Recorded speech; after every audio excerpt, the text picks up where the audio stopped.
Hi everyone, sorry for the mix up. We're going live right now. Just give us a moment to begin and BMORE will get started. So this stream is going to be about the eclipse and I'm sure all of you are going to enjoy it. Some very powerful information, and sorry for the other stream. I will make sure that the other stream get this link so y'all can hear the stream. All right, guys. I just want to say thank you for your patience. I'm really excited to talk about what's going to be going on for these next 2 weeks. We'll be having some conversations about another eclipse at the end of the month as well. So, with the eclipse season, it happens every 6 months. It happens towards the beginning of the year and it happens towards the end of the year. It is something that sets the fate points of the moon. And without it, it lets us push along further for continual points of destiny. So it's very important that, we pay attention to what's going on and how the eclipses will be affecting us at any point in time, any given point in time. So what happens during eclipse season will lock in and it will affect us for upwards to 6 months until the next lunar cycle happens. So what you would likely see is you would try to go back and to see what took place at the beginning of the year. And so the first eclipse that we had this year was sometime in April.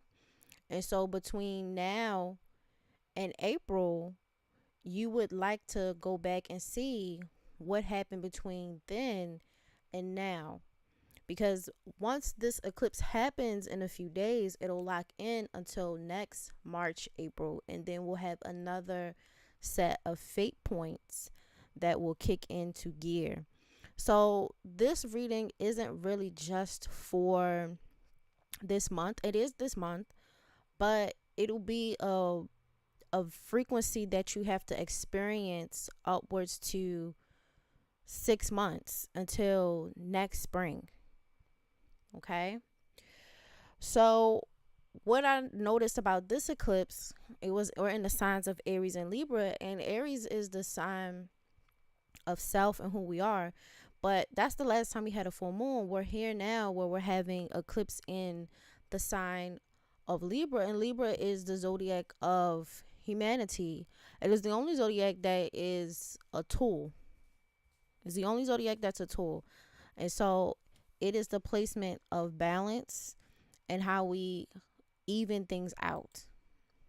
So what it's going to require of us is going to require harmony and balance, and it's going to require us to even out the playing fields, to even out or to harmonize with things so that way we can get the best of things. And then we have it conjunct K2 or the South Node. And so the South Node deals with things from the past, it deals with karma, and it deals with mistakes. And so this could give us a second chance to recalibrate, reharmonize, and get back into gear with things that we could have done better, and give us a whole new second chance to experience these things for at least a next 6 months.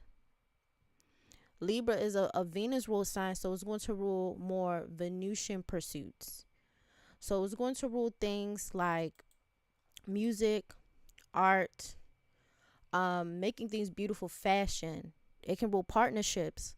It can rule lovers. It can rule negotiations, because it does have like almost like a open challenging dynamic that it has going on.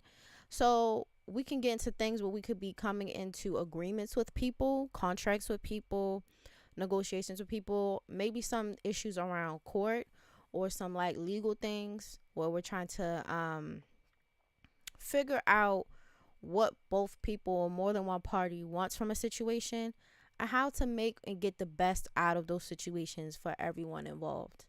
And in order to do that, there does have to be balance, there does have to be harmony, and it does have to be more consideration, which is something that, you'll get a chance to experience as the placement moves along.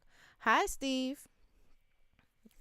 So as we move along, you'll get a more and more of opportunity to um tap into this energy and to delve into it and to fix where we could have harmonized with people better or situations better.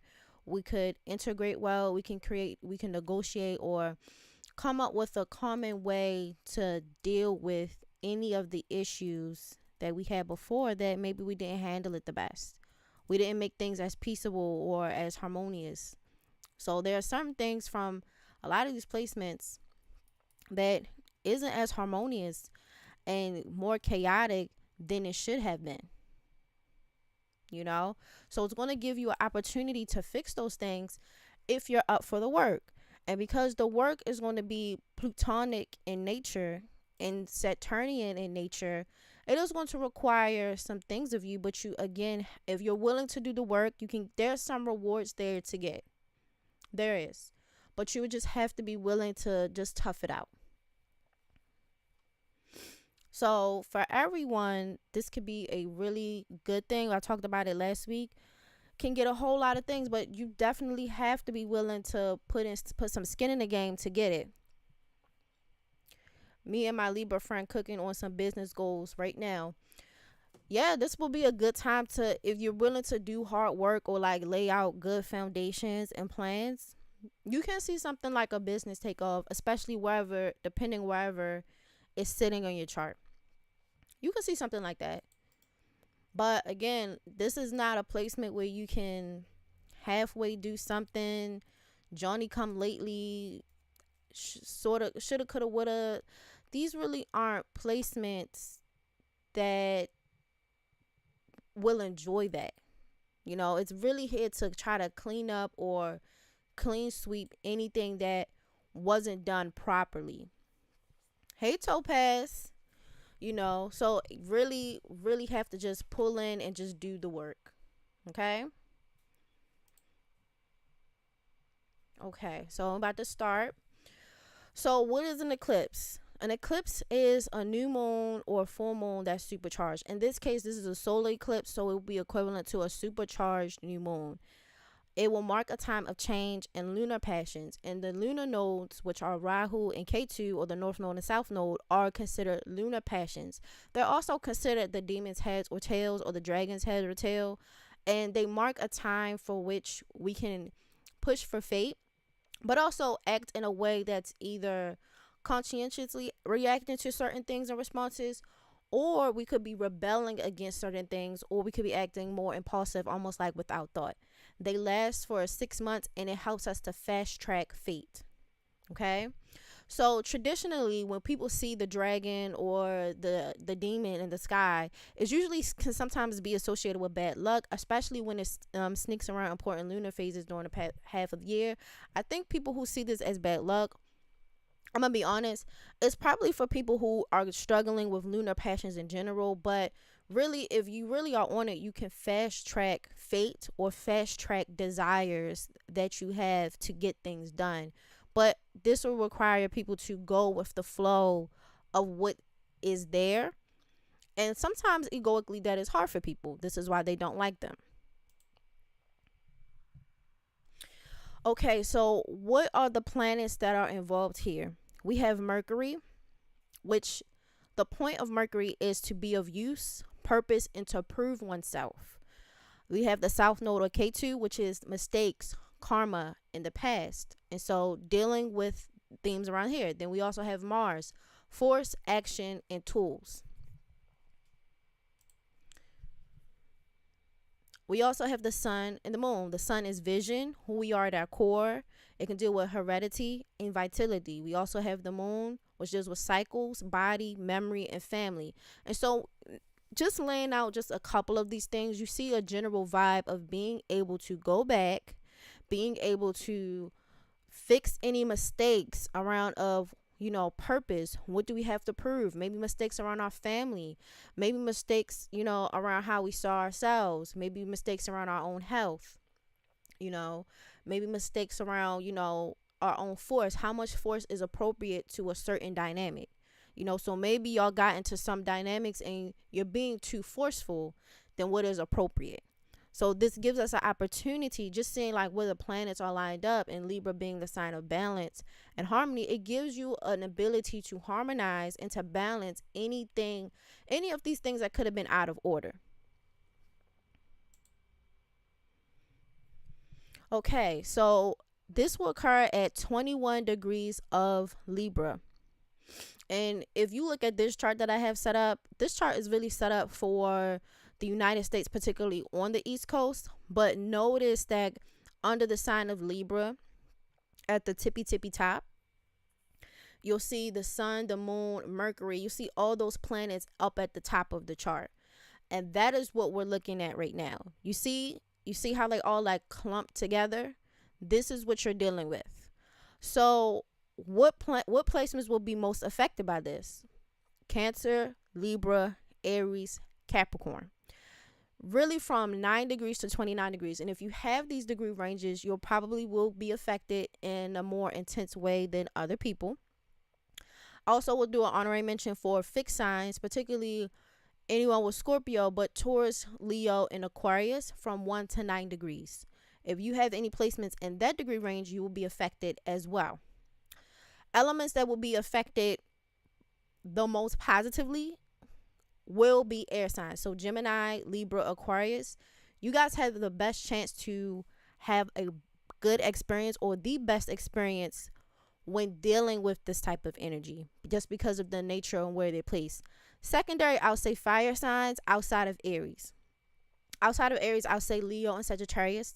They probably will have a good time dealing with the energy because they're sextile to the placements. So they'll get a lot of good energy. So if you have any of these placements, there are some benefic things that can go on too. So when we get to the rising signs, if you are an air sign, Gemini, Libra, Aquarius, this can be a bit easier for you in certain ways.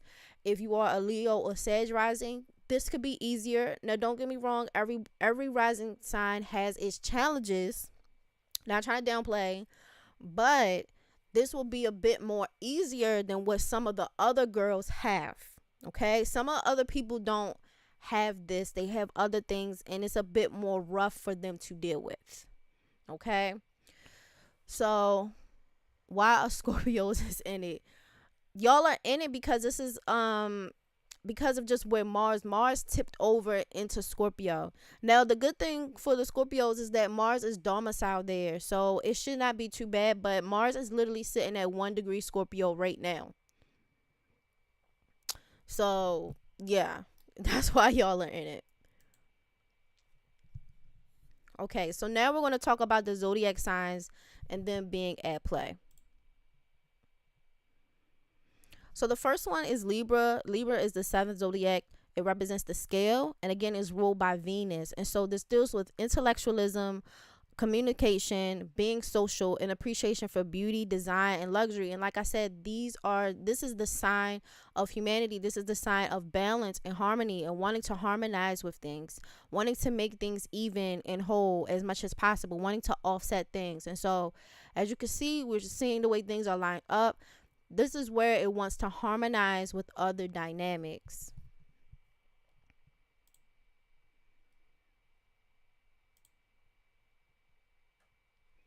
We also have Scorpio. We have Mars at the really front part of Scorpio in the 1st degree. And so this is the 8th sign of the zodiac, and it's known for being intense, passionate, and mysterious. Scorpios are deep thinkers. They're fiercely loyal. They're protective. They're private. They have a very strong will, a lot of determination, and it makes them successful, stubborn, but uncompromising. And so we could be dealing with actions and forces that are around those things. This is the only one thing in the cluster that is in Scorpio. So outside of like trying to balance and harmonize with things, then we have a Mars and Scorpio, what deals with being uncompromising, deals with these very dark, intense type of themes. So you see just the scale of what it's trying to balance can be quite a bit.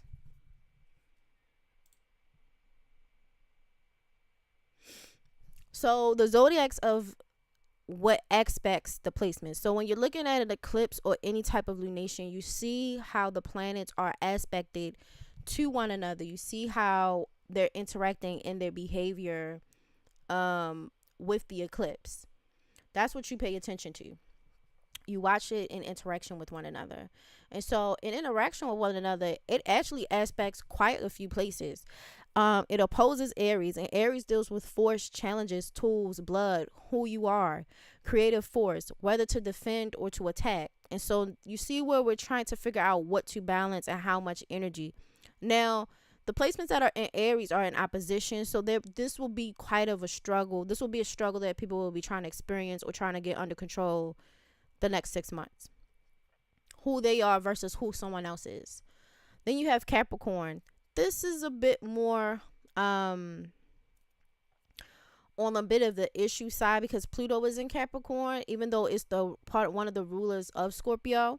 And so this deals with trying to understand resources, your own ambition, goals, people in power, the old world, career, fame, and maybe things like banks or that holds resources together in general. Then we have Virgo. This is more harmonious than it isn't. It deals with refinement, analyzing taste, being organized, breaking down things, service, criticism, discrimination, health, routine, and work. Then we have Pisces, which is on a more harmonious tip. We have unity, non-discrimination, belief, faith, medicine, drugs, poison, solitude, prison, arts, traps, and prison. And so this is more harmonious than it isn't, which I know sounds very bizarre or interesting, but the things that are the most harder placed things in combination with it would be Aries and Capricorn because they're both cardinal. So those forces that are on the screen are a bit more harder to synergize with than with the Virgo and then with the Pisces.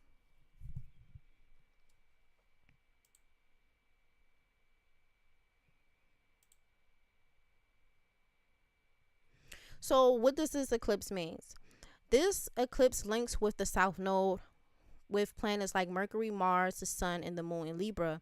And so we're going to get a very strong pull, or it forces us to tunnel vision or like to really pay attention to our beliefs, behaviors, and what we need to update and what we can fix in these placements. So Mercury deals with how we are views, how we are purpose, but also how we think. Maybe there are thoughts that we have outlived or that we might need to check. And this could deal with also siblings or neighborhoods or relatives, people that we commune with. It could also be who we socialize with. So it might actually have you call into question who you hang out with. Then we have Mars, and Mars deals with force, ambition, setting up things and going, also tools, and what do we use to get things done and how we use them. How much force are we using? Are we not being motivated enough? Are we not driven enough? Things like that. Are we being too forceful? Then we also deal with the Sun and Moon, and so this deals with forms of conscious reactions or conscious actions versus subconscious responses that we have had from conditioning. And so we might be acting out subconscious reactions from conditioning or from previous experiences that might not no longer serve us, or all of these things might just come back again. You might get back into an old identity or old emotional response or old actions or old thoughts that you haven't had for quite some time. And so it wants you to find harmony in these relationships with these planets and upgrade wherever you can.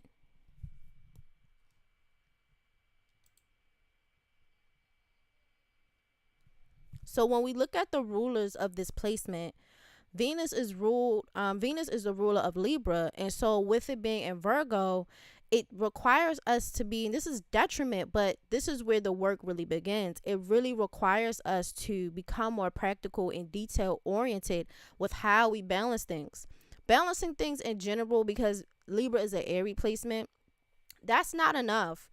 When Venus moves into Virgo, even though it's a detriment, it requires us to be more detail oriented in the ways we balance stuff. Be specific, have discrimination, really dig deep and tear these things apart and really rebuild them in a more positive way. This can make people overthink, whether it's their love life, money, how they manage money, how they relate to life, how they socialize. And it forces people to have high standards and spot flaws quickly. But it's a very committed and dedicated placement. And so if you do the work properly, you will be more committed. You will be more dedicated, but you have to be willing to spot where something is just out of order. Yes, simple and neat can be a thing, minimalism can be a thing, but practicality, is the foundation proper? That's what we're asking. Is this handled in a proper way? Is everything functioning how it's supposed to? And I know Venus doesn't necessarily like to be in these placements, but it does give us a edge for us to really sit down and restructure things properly, especially with the sun, moon, Mercury, Mars, and K2 being here. It forces you to refine these things. Virgo, even though people can be like, oh, they're so critical, it's such a hypercritical placement. True. But what they truly desire is refinement. And so with Venus being there ruling all of those planets, because it has dominion over these planets that we just talked about in the eclipse, it forces you to refine them, and anything out of order, it demands that you fix them. So yes, people's anxiety could be high. People could seem more neurotic, but that only takes place if you're not refining or not dealing with or stepping up your game how you're supposed to. Because the energy wants to get out at some way, some point, somehow. So the ruler of Scorpio, which Mars, is at its first degree, and Scorpio is really at the tip. It creates a powerful energy that can bring about transformative change and a strong desire for control. And this is where the push and pull comes in, because Virgo is a mutable sign. So it has a lot of movement and it deals with change and exchange, where Scorpio is a fixed sign. And so it's an accumulative sign. And so fixed signs are very accumulative. They want to hoard things. They want to keep things tightly compacted. Now, what helps is that Virgo is an earth element, so it wants the compaction too. But it really wants to change and exchange things. I want this problem. I want to trade in this problem for another problem. I don't like this problem. Take this problem and you give me that problem. And I like that better. That's what Virgo wants to do. Mars, on the other hand, it really doesn't want to do that. It wants to control things. It wants transformative change, but transformative change mainly for self. And people who have this placement, or what I can suspect under this placement, that people can try to avoid fixating on things, because both of these placements makes people hyper compulsive and fixate on them instead of guiding themselves towards meaningful transformation. And I would suggest people to think, is something effective, versus correct? Because I understand things, you want to have things correct or perfect, but try to be as effective or meaningful on a long-term goal than just to hyper focus on anything and everything, because you drive yourself crazy with this placement. But you can get a lot of things done. You just have to be willing to do the work.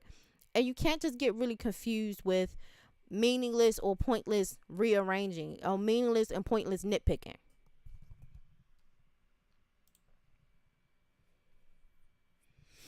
The last ruler of Scorpio is in Pluto, and it's in the sign of Capricorn, and it deals with ambition and desire, and a desire to revamp and restructure your resources and your goals and your relationship to power. And so it can lead to an unhealthy thirst for power and an unhealthy thirst for control. But if you navigate this properly, you can avoid negative consequences. Again, wanting control, wanting power, wanting resources is not a bad thing, but depending how we're acting out these things, you could be the villain. I'm going to be honest, you really could be the villain.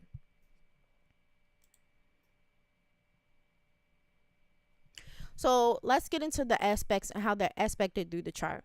So from the original point in Libra, we have Venus and Lilith sextile. And when Venus and Lilith team up, they both deal with feminine responses to love and sexuality in general. Venus deals more with sensuality, whereas Lilith deals with hardcore sexuality and maybe subconscious currents, which deals with fascination, denial, shame, and guilt, and these types of forms of it.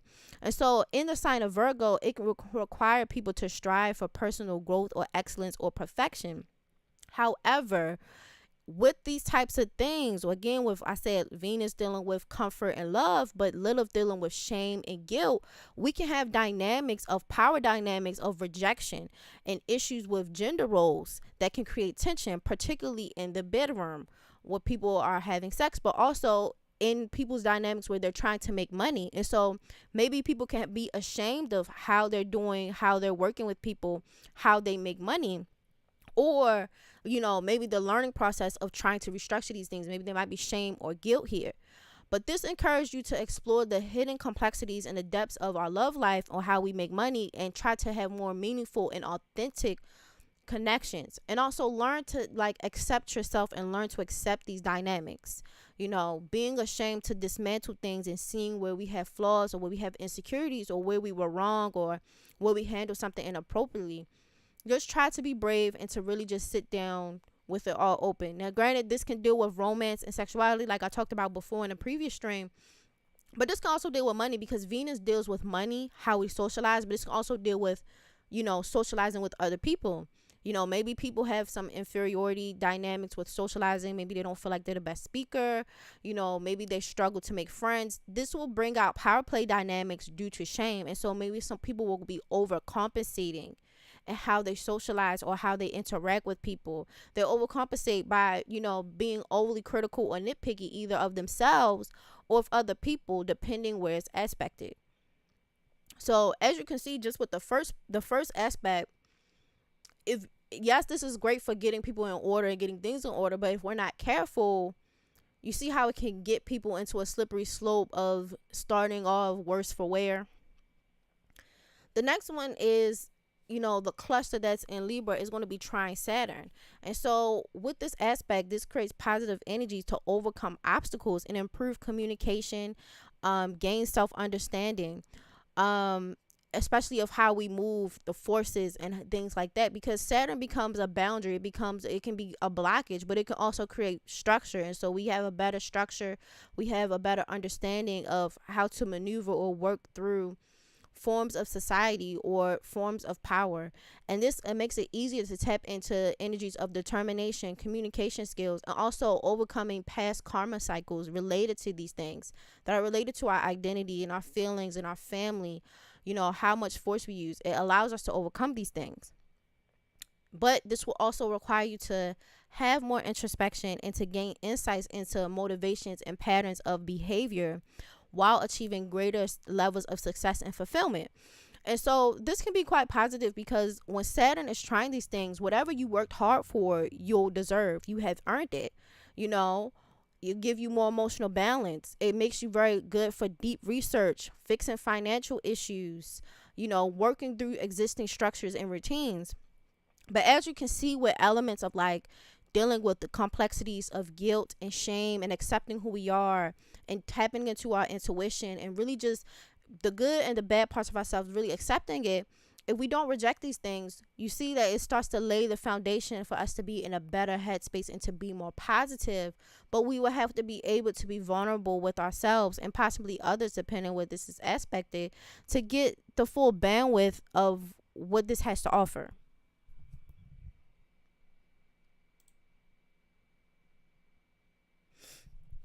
Now, here's the main meat and potatoes, especially with the whole Pluto thing. This aspect squares Pluto. And so in here, we have a strong need for transformative an effect on a lot of aspects on our life. So this really you see how I said it fast tracks fate, or it fast tracks fated destinies. And so because it's going to aspect so many planets, it's going to fast track us having developmental and cosmic growth of these placements. And so it's going to make you work on relationship, business, your identity, your health, family, and your intuition. The sun deals with health and vitality and who we are, how we identify with ourselves, how we see ourselves. The moon deals with the body. It also deals with subconscious and conditioned responses. It deals with family and women, food. Mercury deals with how we communicate, distant relatives, community, sharing information, how we talk. It's going to super fast track these types of things. We also have Mars, how we get things done, how much force do we have, how much actions, tools that are at our disposal. So this is going to supercharge us really refining these processes. And if you're open to it, this can be great. Some of you will struggle. I'm not going to lie. Some of you will not have a great time. And I understand why, because it's requiring so much of you and so much work on so many placements simultaneously, and that can be quite overwhelming. But it can open up for you to be more authentic and getting back to your old self. Like, how many times people say, I miss how I used to be? True, But if we clear away all of this baggage, we can get back to that. And that's what the promise of Key 2 and these planets are. They give you a promise that, if you can do more labor for me and refine this, I will let you go back to the past, in essence. I will let you go back to how you used to be. And for some people, it's not even how we used to be even in this lifetime. Sometimes for some people, it's how they used to be in a previous lifetime, in a previous life cycle. It really just depends. So this will help us deal with our effects on our sexuality and sensuality, and how we deal and how we take in the environment, and how we deal with relate to life. Revealing our deepest desires and passions, as well as struggle with control and conflict in intimate relationships, whether it's our friends, our siblings, our family, community, working. It requires you to look deep, like, why am I fighting for this type of power? Because I told you, this can give you a lot of money and resources, but it wants you to examine, why are you doing these things? Hey, Digital, I miss my old self. She was dope. Yes. And you know what? A lot of people do. A lot of people pre-pandemic, they like, look, I miss how I used to be. And we can get those things back if people are open to dealing with power play dynamics and the idea that something is scarce. There's not enough to go around. Or what if I'm not enough? What if this person rejects me? What if this person sees something that I'm ashamed of? But in order for us to get the power and become empowered, we do have to go through the underworld, or we have to go through these types of things to get to the other side. Because I'm going to be honest, like, where this eclipse is in a degree range called the Via Combusta. And the Via Combusta is pretty much the beginning part, or the opening floodgates of what we consider the underworld, because these are nasty and malefic stars. Now, all of them aren't bad, but it requires you, like, if you heard the mythos of Persephone, to deal with things of the underworld and to really take them on and grow and get past these things. I actually don't miss my old self. Child, he was a mess. That's funny. But you know what? Depending what you have, it might question you to see how much you grew, and if you do want to go back to your old self, and it makes you examine your relationship to power. It is going to remind you of something, because the past is going to be there, so the past is going to show up. But yeah, it gives you mindfulness and clear communication, not just with others but yourself. You have a clear vision of who you are, who you want to be, and who you were, and you will be coming to a holistic part to accept all of these things. But you have to keep things healthy, and you have to keep things consensual all the way around. The other thing is the opposite Chiron and North Node. And for these past few years, we've been having Chiron and the North Node conjunct. And in this conjunction in Aries, like we talked about before in a couple of slides previously, Aries deals with who we are and understanding who you are in yourself and your own inner vision, a strong sense of self and a strong sense of force to act out these things. Well, it's in opposition to that. And so there's something about the past that can show up that can hinder you or block you from your pathway of who you are, or it makes you challenge into a question of, okay, maybe I need more refinement, or hey, I remember that and that made me feel uncomfortable, or maybe I need to work on those things. I'm getting back to my old self. And that's beautiful. Child, that's beautiful. So it helps you to embrace self-healing and acceptance. And these placements encourage boldness and independence, and fearlessly leading the way, helping individuals trust their instincts and their purpose. And because Aries is a warring sign, it relies heavily on instincts and defending itself. Well, if we're doing Ketu and stuff from the past, you have to see if there's something worth defending, or if our instincts about certain things are still correct. Do we still feel the same way about, our identities or our feelings, or how our old thoughts used to be, or our old actions? You might not still feel the same way. You might not still feel the same way.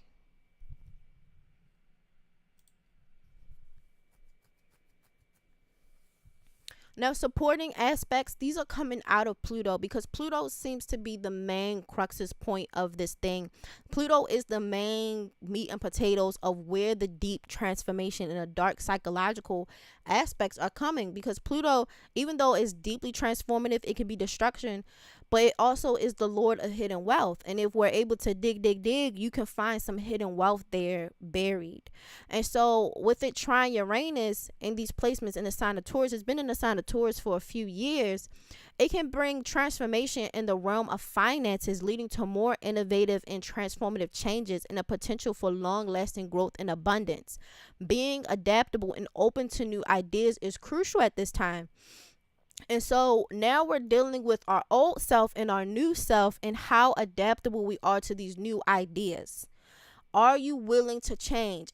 Are you sure this is what you want? I'm giving you an option to tap in or tap out. I for sure need some refinement. I'm working on it.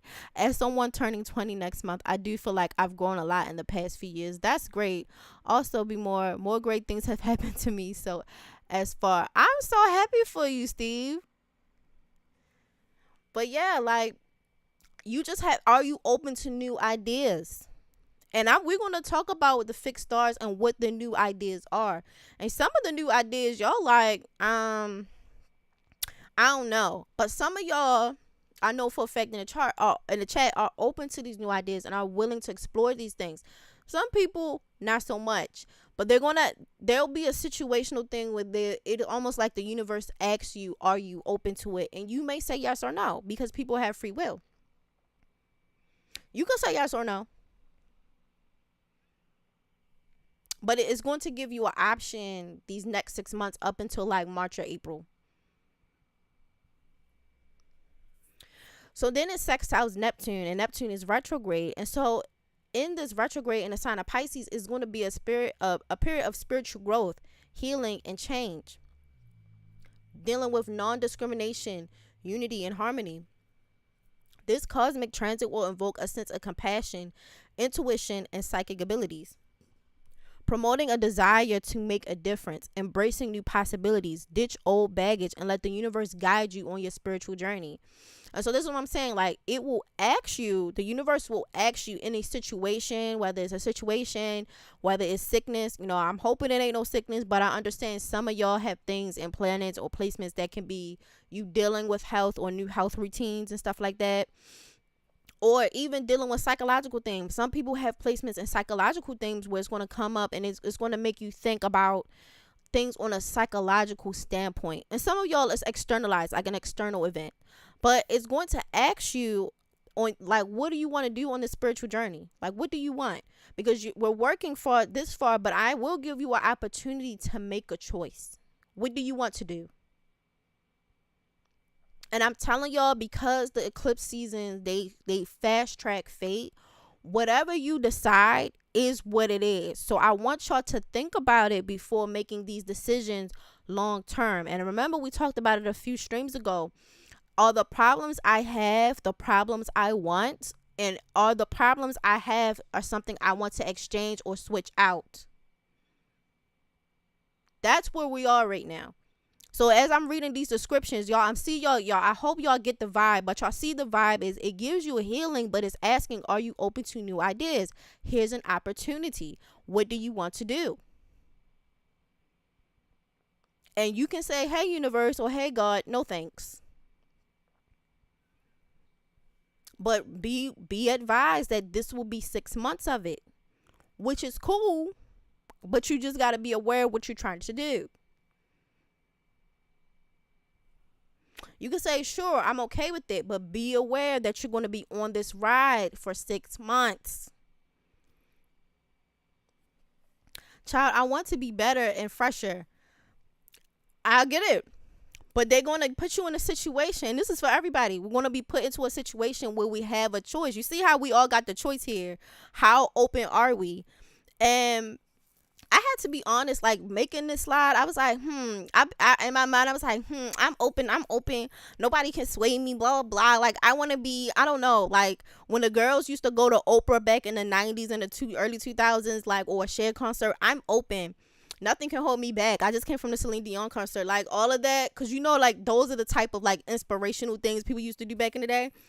But I had to be real. I'm like, what if I had to make a choice and I was unsure? Maybe I was afraid. I shouldn't be too arrogant and be like, yeah, if I had the choice, of course I would take it. Like, you know how people just be gassing? I'm like, what would I do?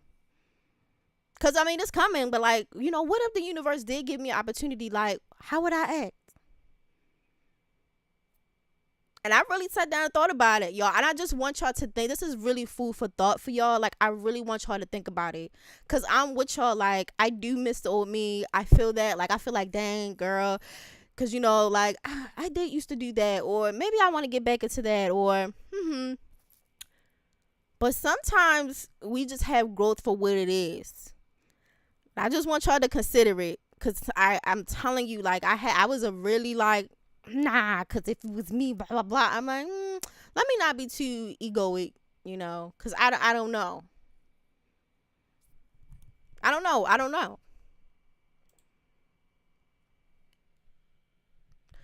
Okay, so let's get into the fixed stars.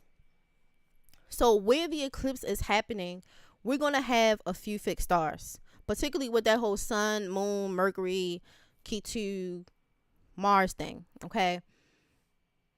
Under there, we're going to have a fixed star called Seegers, which is going to be business, astrology, law, loss through friends, deceit, and shamelessness. So, people who said they was going to go into business, people who said, they was going to do stuff with their friends, not saying that you should not do that. But you see how the stars are saying that there could be an L through your friends. People could be lying. But you still got business and law and astrology. If y'all going to do that, check everything. Right? Let's not be too hasty. Because I don't want to gas myself up and be looking stupid. I'm like, clown. But yeah, so that's already step one. You can get deceit or loss through friendship. So you really should check everything, even with friends. Okay? Then we have Mufred, which is prosperity from work, planning, strong desires, tendency for excess, fond of rural pursuits in the occult. So, generally speaking, as long as you work hard or do what you're supposed to do, plan how you're supposed to plan, you will be fine. But you cannot skip out on this. If you're a person who struggles with details, I don't know what to tell you. Because if you don't have it like that, you have to accept that. If you want to have it like that, you can learn to have it like that. But this is not as y'all can see when I was telling y'all last week about the planning, and I was trying to teach y'all zodiac planning, and y'all was like, blah, blah, blah, can you do it? Fine, I'll do it. But y'all see, like, this is not a thing where y'all can skip steps. Because some people are just going to be lying. And because it's the sun and moon, it could be also, yes, it could be like family members or friends lying. But because it's the sun and moon, the sun deals with identity and emotional responses, you could be lying to yourself. That's the dangerous part. That is the most dangerous part. So that's why we have to get into our acceptance bag and to accept where our limitations are and where we have to change and grow up, because you can catch a L. Then we have foreman, which is prosperity, leadership. We have ear and eye trouble. This doesn't always, I told y'all before, like, the fixed signs don't always articulate as exact translations. So this can also possibly articulate as misseeing something, or you're not seeing things clearly, or you're mishearing something. You're not hearing things clearly. Indecision and shipwreck. We have Spica, which is wealth, fame, honor, glamour, and the fortunate one. And we have Arcturus, which is inspiration, fame, honor, benefits through travel, and success through work. So again, like I told y'all, if you work hard, try not to be too judgmental, keep an open mind. We just talked about that. Keep an open mind. We can make something happen. Now, can there be some deceit, loss through friends, or people just being shameless or tactless in their pursuits of certain things? Yes. Yes, y'all. It's some hard aspects here. But if you work hard and really be on top of your game, y'all see it's a lot of good things you can get in here. It's not like nothing. but you just have to be careful and you just have to be on it.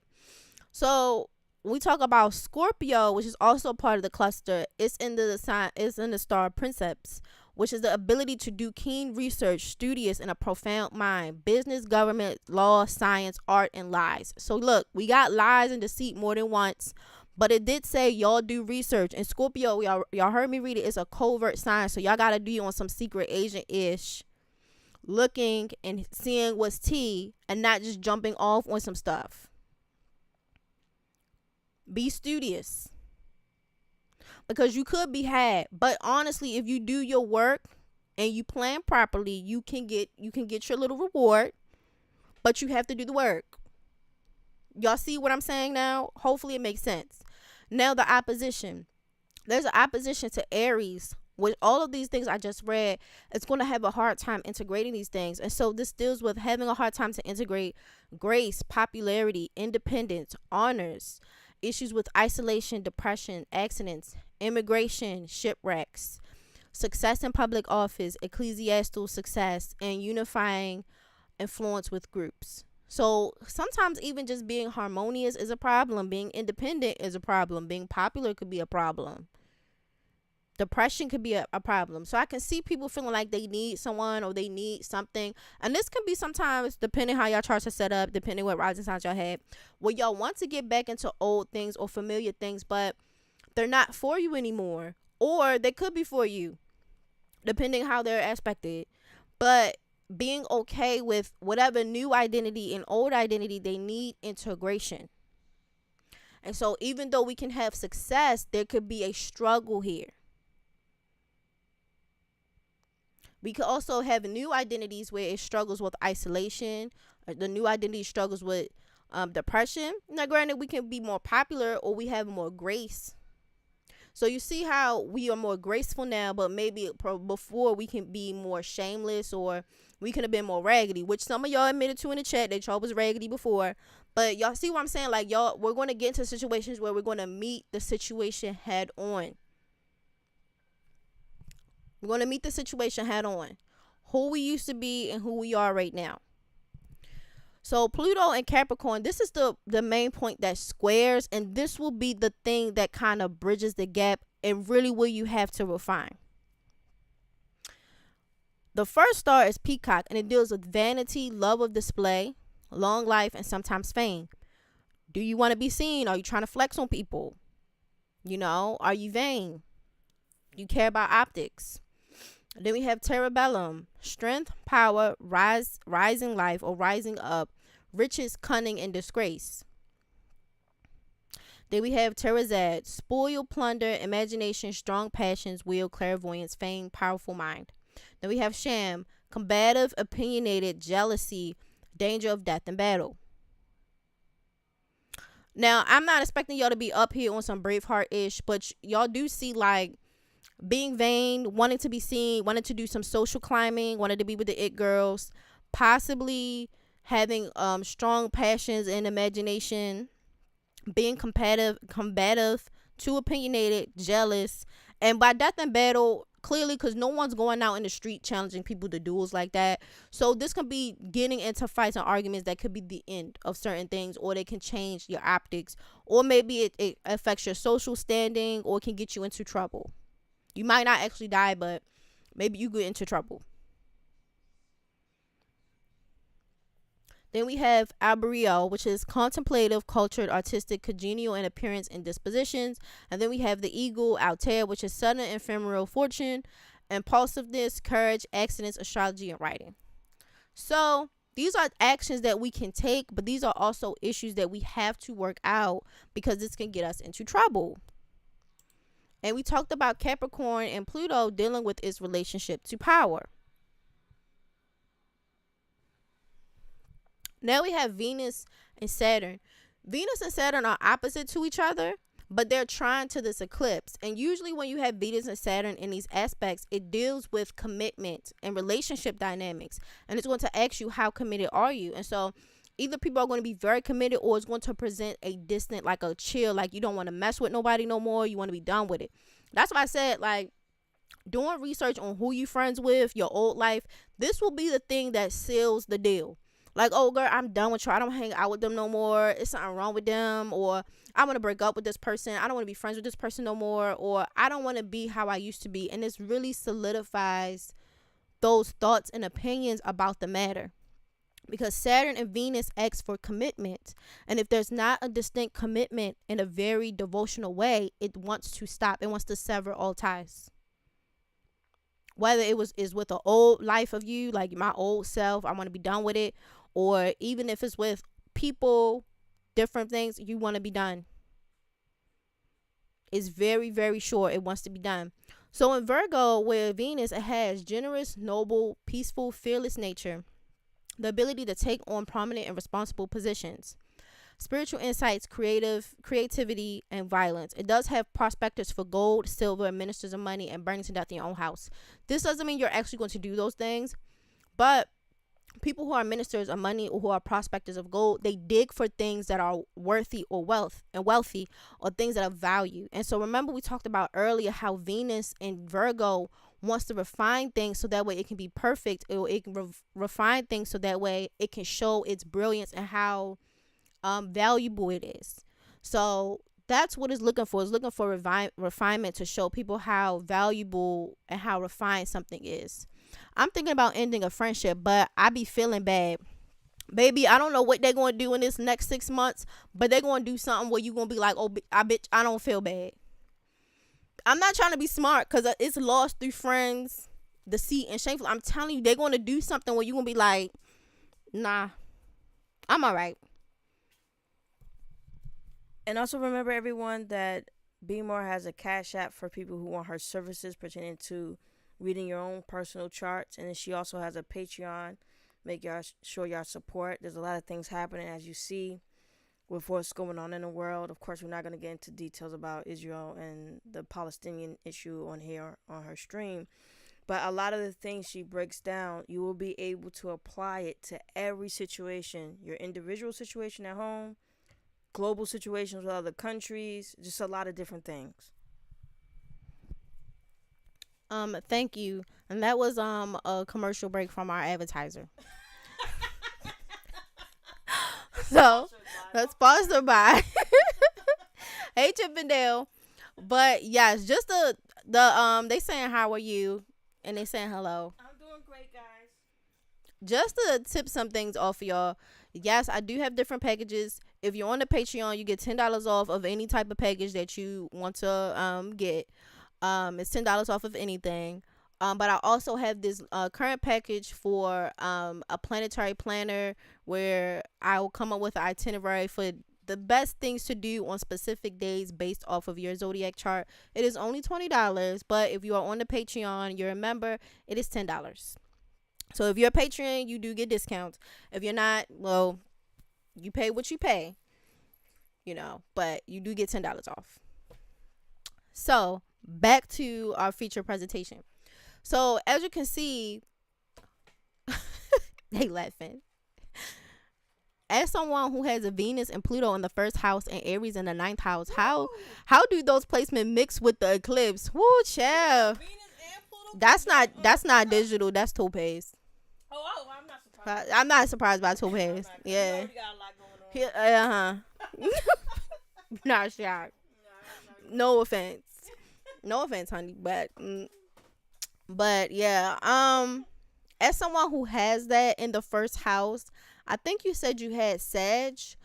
Okay, actually, I feel like, you know what? Let me run through all of these slides. And for anybody with questions about their personal charts, if they know what's going on, we'll save it for the end.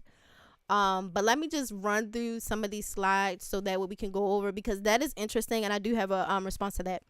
But hold your questions. If y'all have questions about your personal charts, how it will be affected by the eclipse, let me know. So yeah, Venus and Virgo, it wants to be refined. It wants to show how valuable and how shiny things are. So it's like, look at my new identity. Look how much I've changed my feelings, how my mind has grown, how I refined my actions. And that's what it wants to show off. I've really done the work. But again, like I told y'all, it'll be something that is one last little refinement that you really have to do in Pluto, that is going to bring it to the front, and it's going to ask, what do you want to do? What are you looking for? I was looking for A knife? yeah, yeah. It's right there. Where? The second shelf. Near Oh, the. I see it. Yeah. No. Yes. Over. There you go. All right. So it's going to ask that of you. And you'll be put in a situation where you might have to deal with those things head on. Like, am I different now? Did I fall back into the same things? Or, am I different and I don't like the same people? Are they different? It deals with a lot of those things. This is what we talk about: shame, guilt, or rejection. Probably reveal people who never liked you too. True. It could, some of y'all, it can reveal enemies, and we'll get into that next week. Well, not next week, but because this is a 2-week thing from the 14th to the 27th, she's not wrong, because come that first quarter moon, y'all will see some ish. That's why I said, like, But you also said, right, people who can even like each other right now could be fighting, though, too. Yes. In this particular. Well, there's a couple of moons at the back part of the year where it would show people. It will show people, what things are. They just have to be open to seeing and hearing and pay attention to it. Because some of the girls will be fighting. That's why I'm not talking to nobody. Don't call me. Don't talk to me. Yeah, because somebody in the chat said, I want to break up with my friend, but I be feeling bad. I don't want to dump my friend. But it's like, girl, it might be time. Are you dumping them because of them being fake to you or two-faced? Right, Digital? Why you dumping your friend? Or are you dumping them because you just don't want to be bothered with them, which you could just go take a Because break? I remember Digital being a Venus and Virgo, so I know she be on them people. So, like, Digital, why you want to break up with her? Tell us the truth. No judgment. No judgment. But I'm curious. Like, why you want to break up with your friend?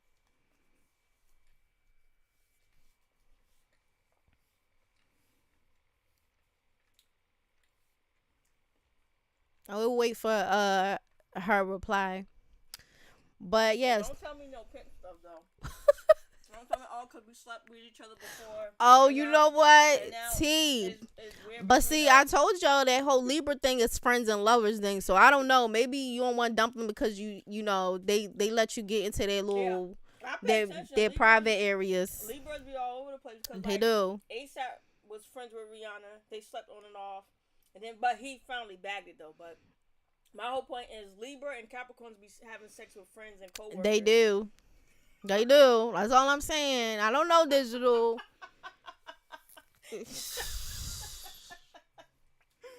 I don't know. And some of the girls be like my best friend, and they be smashing their best friends, the boys and the girls. So, some of the girls be playing. I don't know. But anyway, so we also have Saturn and Pisces, which is in the star of Genea, which is sort of great heights, but potential of a downfall. We also have Fomalhaut, which is the Archangel Gabriel, which is congenital birth defects, magic, fame, occult, faith, the star of alchemy, addictions, undesirable associates. And so this is what I was saying. Either y'all want to get it together or break up with friends. So honestly, Digital, you're not wrong to want to break up with friends, because I think you just feeling the transit early or whatever. Because if I remember correctly, I think you had a Venus and Virgo, so you probably just feel it early. Like, I'm already like in the wave. I'm already in the frequency. I'm riding the wave of the universe. And I'm over it. I'm over her. Bye. Digital, are you and your friend exploring each other's bodies? That's what I want to click. That's what I want to know. Okay. But I'm still in love. I'm dumping my friend because she don't have no motion. She got dreams but ain't making no moves. Oh, so you want to dump her because she got a heavy load? Well, it's not a heavy load. She lacks drive. That's a heavy load. Like, you know when someone don't do nothing that is like on your back and it's a heavy load, it's not doing anything. Yeah, it's a heavy load. Well, see, BMORE is a Gen Z. She don't be knowing I'm not a Gen Z. Gen X, And you ain't a Gen X.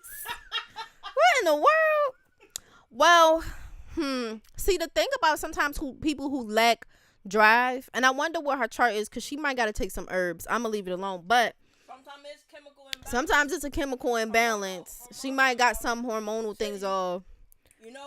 BMORE is right. You may want to give her herbs and stuff first, and before you dump her, because you don't want somebody to help her with her health, and it turns out she just wasn't taking a certain herb, and then now she back, and then you be like, oh man, I want to be friends again. Bitch, no, you dumped me, so I don't want to be friends with you again. That's true.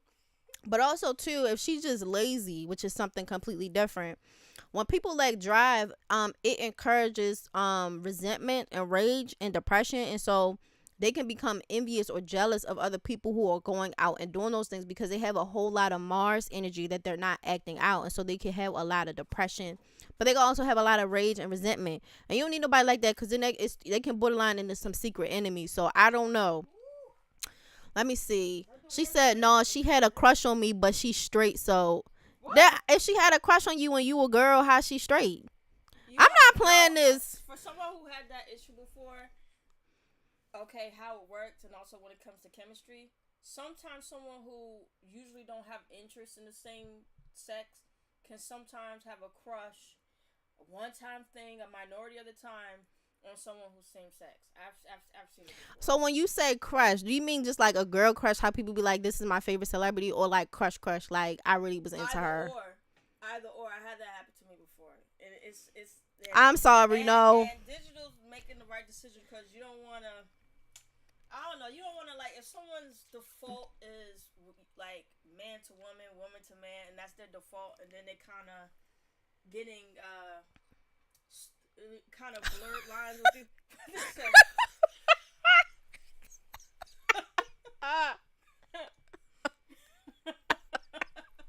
Come on, Topaz. Clink, clink, clink, clink.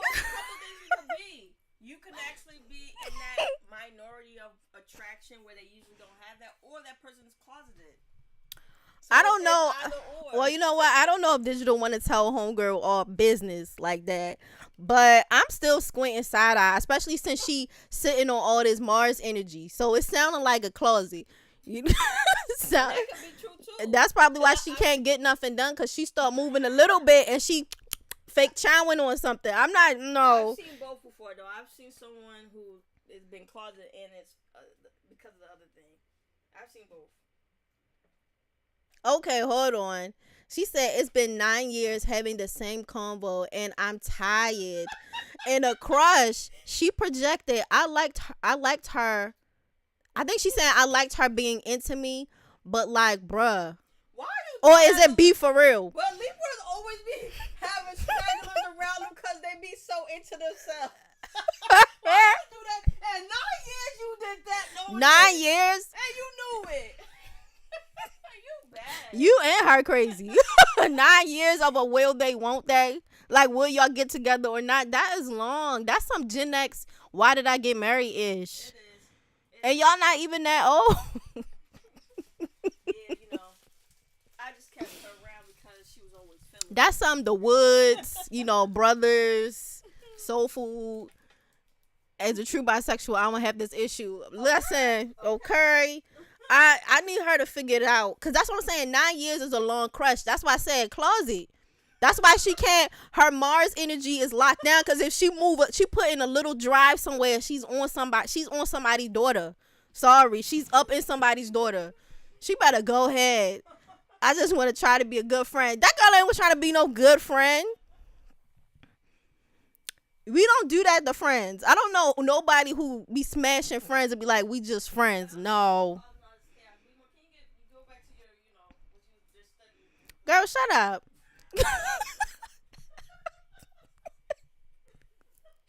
But girl, no.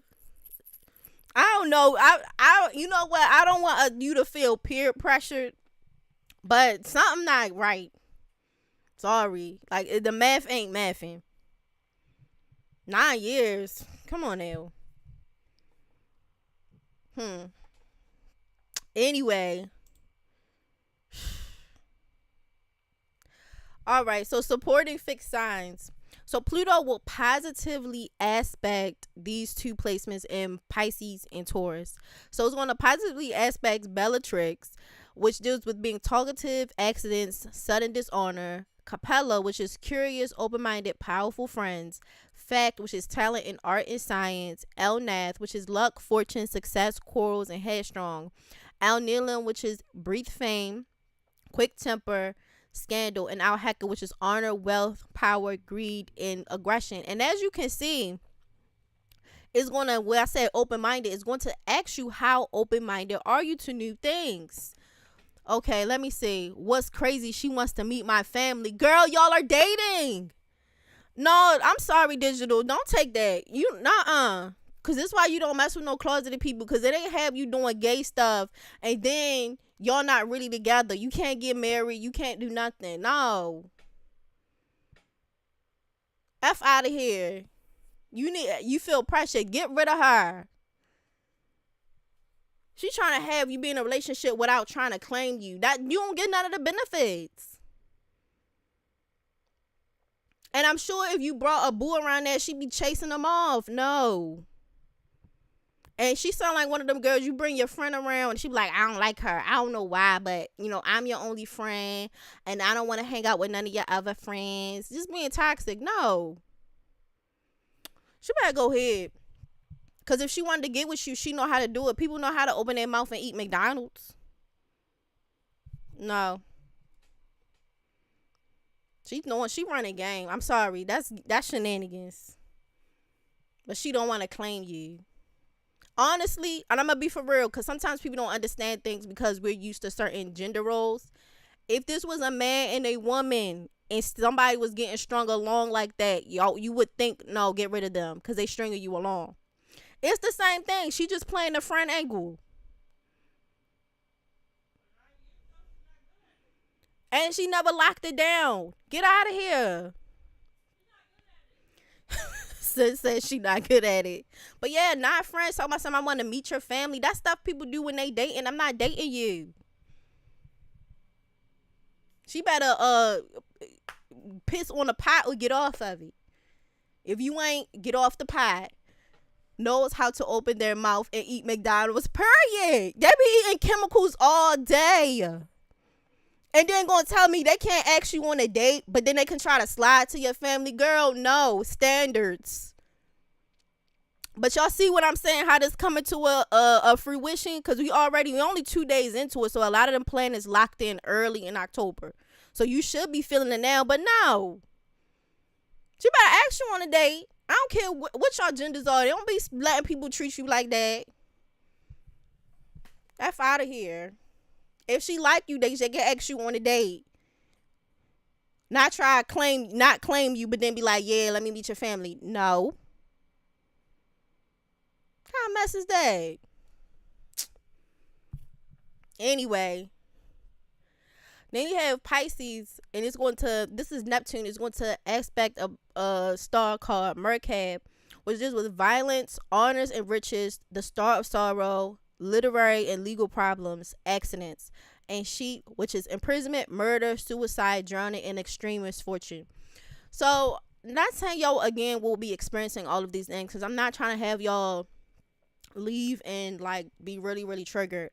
But it does tell you, like, prison, it could do with solitude. You know, when we talk about, I'm not saying literally killing an identity, but having a new identity. Extreme misfortune or hard times have presented to a soul refinement where it allows you to be a better person. Because Neptune deals with soul shattering things. And so if you went through any hard problems, or if you went into anything that was like sorrowful or problems, it could have refined you and can give you a lot of riches, or you could have really grew from it spiritually. I had friends try to cop a feel. Exactly. No.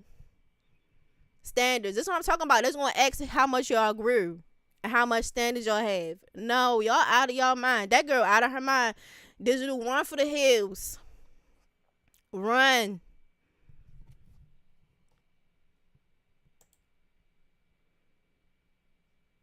Okay, so now we about to get into y'all rising signs. Okay, I just want y'all to know, because I know sometimes some people be new or they come watch it later. This reading is made for your rising signs. You may also check for your sun and moon sign in that order if you feel like it applies to you, but this is definitely made for rising signs. If you don't know your rising signs, you can look it up on a free birth chart calculator. All you need is your birth date, time, and location. Without them, you cannot see your rising sign. If you are still struggling, I will help you to look it up. Okay?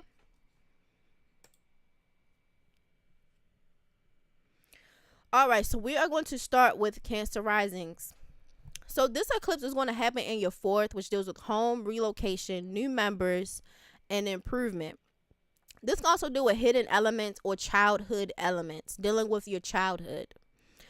The fifth house also, because it kind of slides over into your fifth house, it could do with some aspects of socializing, romance, children, your self vision, personality, and possibly some investments, wanting to start to invest in certain things, stuff like that.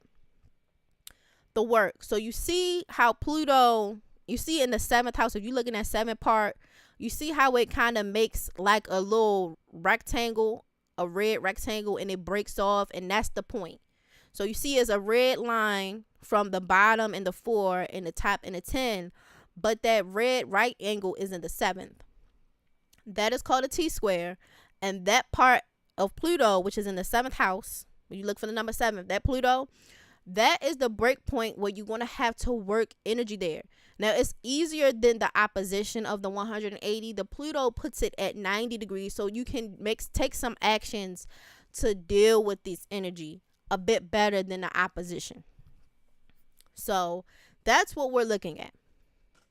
So the work. Pluto in the 7th house can bring intense transformative experiences in relationships, including magnetic partnerships and emotional challenges. While it gives the power to heal and transform relationships, self-reflection and awareness are crucial to handle the force of growth responsibly.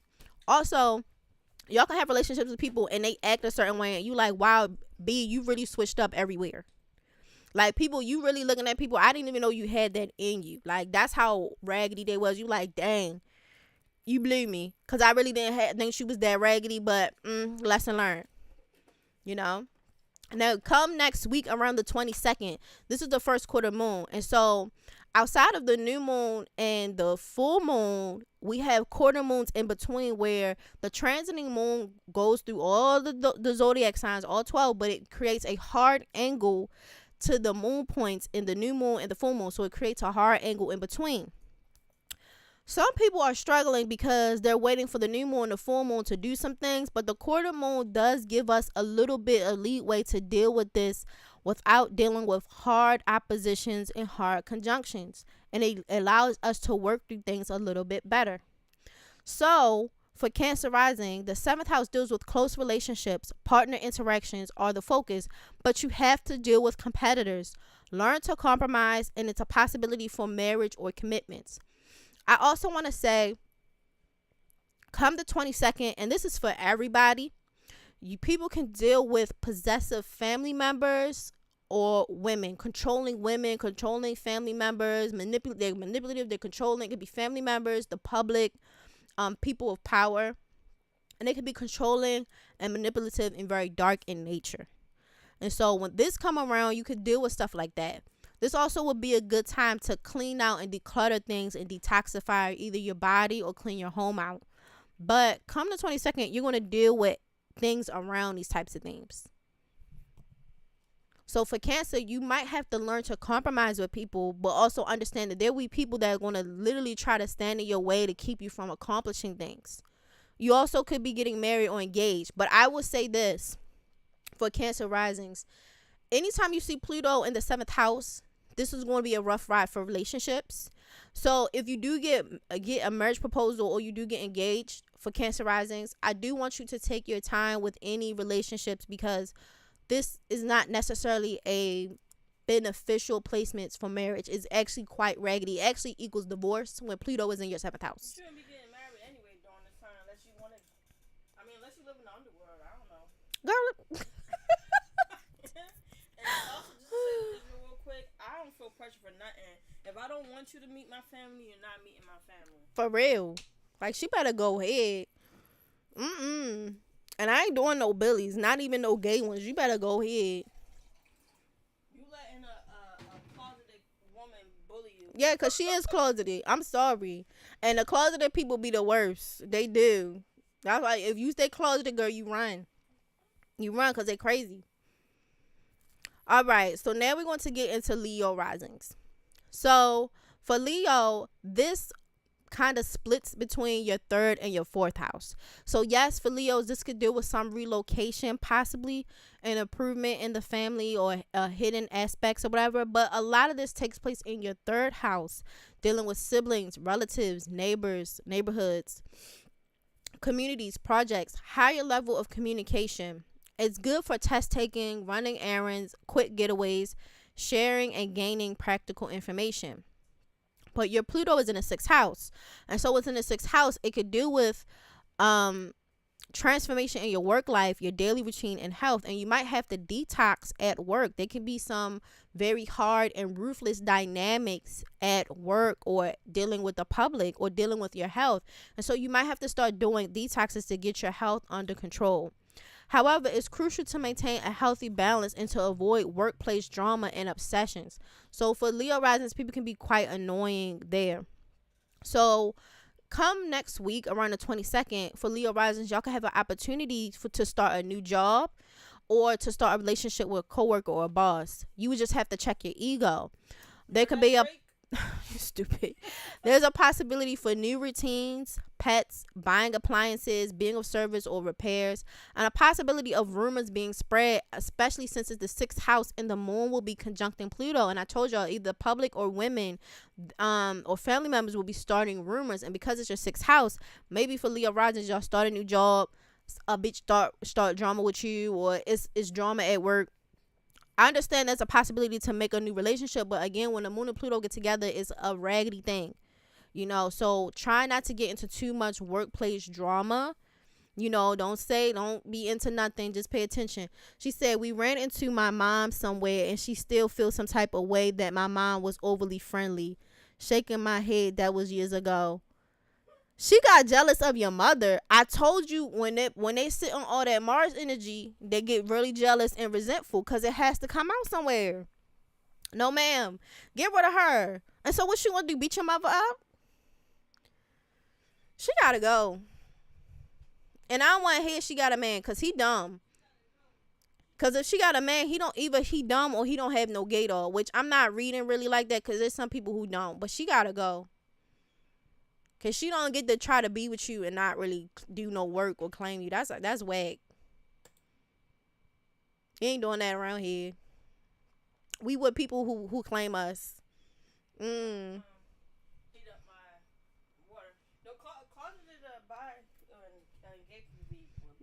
They do be off the chain. That's why I don't fool with them. Nikki's an example. No, she never been with anybody. She's gay. And I don't want to hear she keeps saying she in the man. I ain't never seen you with nobody. She asexual? Obviously not. She ain't asexual if she trying to fight your mother. Right, that's what I'm saying. Trying to get up in there. Yeah, girl, get out of that.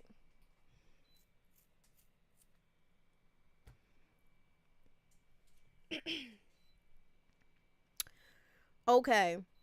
Now, for Virgo, this eclipse will happen in your second house, and so this can be an increase of income. You can also receive gifts, but watch out for spending and watch out for that. There's a little bit spillover with Scorpio into your third house, which deals with sibling, relatives, neighborhoods, communities, projects, higher level of communication, good for test taking, errands. Girl,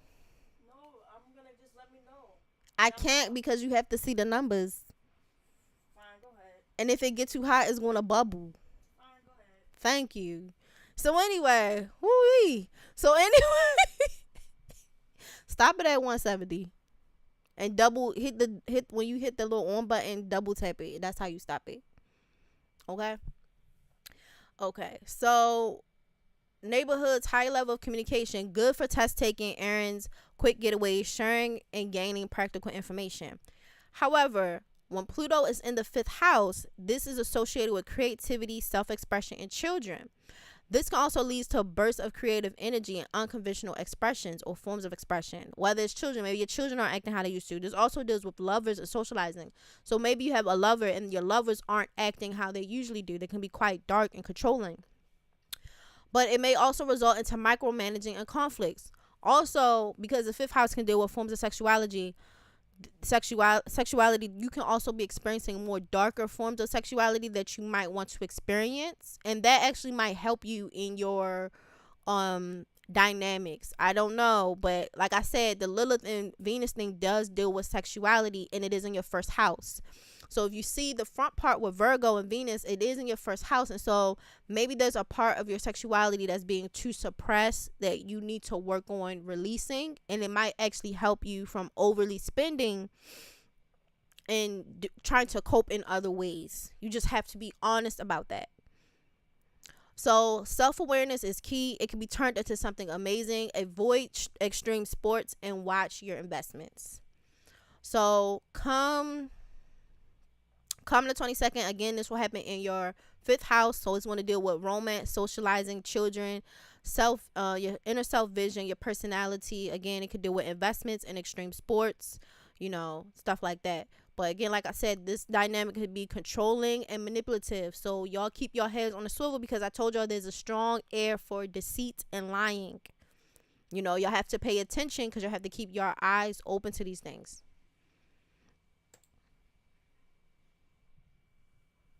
Okay, for Libra. Oh, let me just say this. There's a couple of y'all who don't have charts, but I will put them on there because I end up putting the wrong chart on there. So your chart got deleted, but I will fix it.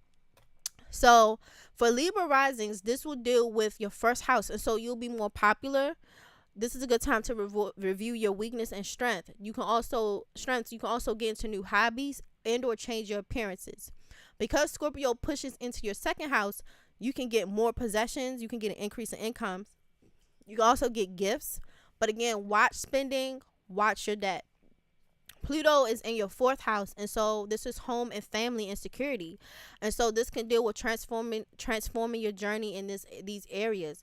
Challenges that are around your family, your upbringing, or home. This can lead to profound healing and growth. And so when the moon comes to there, it's be in your home, relocation, new members of the family, improvement, and hidden things. So these can deal with psychological themes of dealing with early childhood, but this can also deal with people being controlling and manipulative at home. So y'all will have to keep an eye out for that on the 22nd. And so for Libra, before the 22nd comes, for Libra rising, even though you'll be more popular, just save your money, stack your money, and just pay attention to things, and just watch out for any type of wild, crazy behavior. But yeah.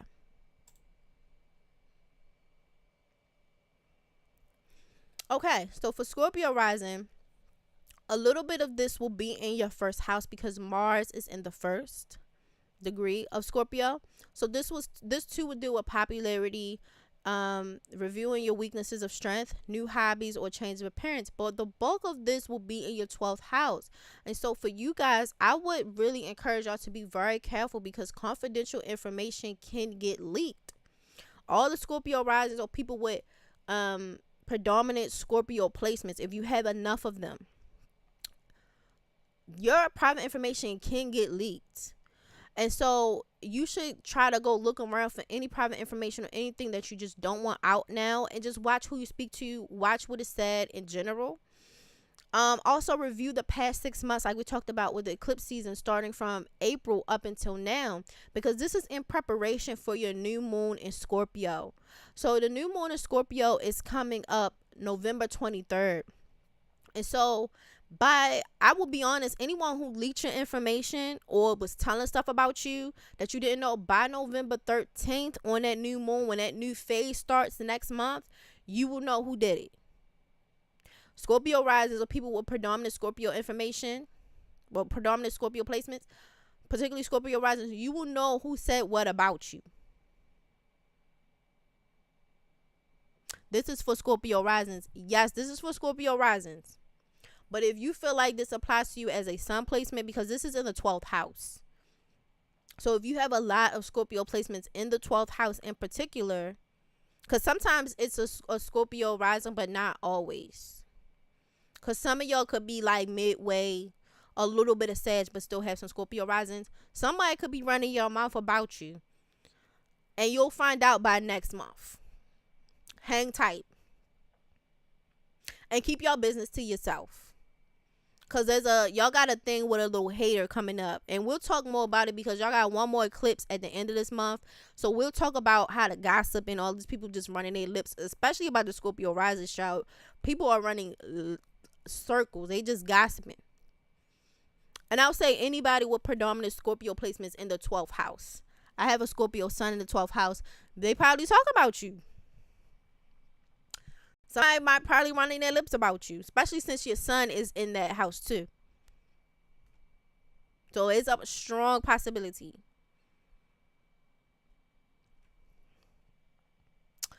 Also, this could be a strong thing with hospitals, psychiatric facilities, or jail, any place of seclusion. So for Scorpio risings, I would suggest y'all to get into seclusion as soon as possible. Try to limit your exposure to people. Try to not talk to as many people because, again, someone is hunting for information to talk about you, to gossip, to spread information. Y'all run off and get into seclusion ASAP. If you can get away and lock yourself off from other people, do that. Because people are looking for something to gabba lip about. And it don't need to be you. Okay? So this also can mean hidden sides, hidden desires, or hidden talents can come out too. So maybe you have suppressed desires, suppressed talents, secret identities. They just come out to the surface. And people just learn about it. And they like, what the heck is this? Another work, Pluto is in your 3rd house, and this can lead to intense and captivating communication styles, as well as talking about interesting and taboo subjects, even like life and death. They can excel in detective work, journalism, or psychology, but they may struggle with power struggles in communication with people and a strong desire for control. It's important for them to balance their assertiveness with the respect for others' opinions. So y'all try to be respectful. Don't try to kick off or make no secret enemies, because this is not the time to do that. Don't make no enemies, because then you already got something. I'm going to be honest for y'all, the Scorpio rising, y'all already got people that want to run their lips about you anyway, so you shut up and don't say nothing. Also, for Scorpio risings, y'all have a thing with distant relatives are going to try to start some mess with y'all. Or neighbors. You can have neighbors that's trying to start with you, or you have distant relatives that are trying to start with you. So y'all have to keep that in mind. Okay, so again, during the quarter moon come the 22nd, again, dealing with siblings, relatives, neighborhood, community projects, higher level of communication, good for test taking, running errands, getaways, sharing and gaining practical information. Again, people can be lying and being manipulative because the moon and Pluto are conjuncting each other, so people are being controlling. But guess what? You also have a thing for control too, so this will not bode well. That's why I would suggest, if y'all have it in its placement, just try to avoid people. Because I can see this going real left, real raggedy, real quick. And be honest, because that's too much hot energy, Now for Sag rising, this will happen in your 11th house with friends, networking, short-term and long-term goals, and teamwork. And I know this is really going to be a chore, even though I feel like I said, the fire signs and the fire signs, and I mean Leo and Sag, and then the air signs, which is Gemini, Aquarius. It's too hot. You're not going to be able to open it because it's going to bust. All right. It goes up to like 200 plus, babe.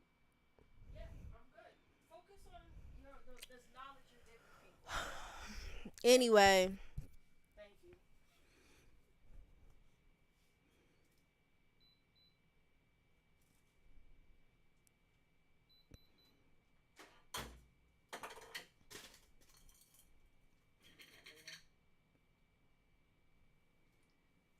BMORE, can you stop staring at me and get to work? Get to doing what you're supposed to be doing for your audience. Watching you not follow directions. Well, I have a Scorpio sun in the 12th house. Ooh.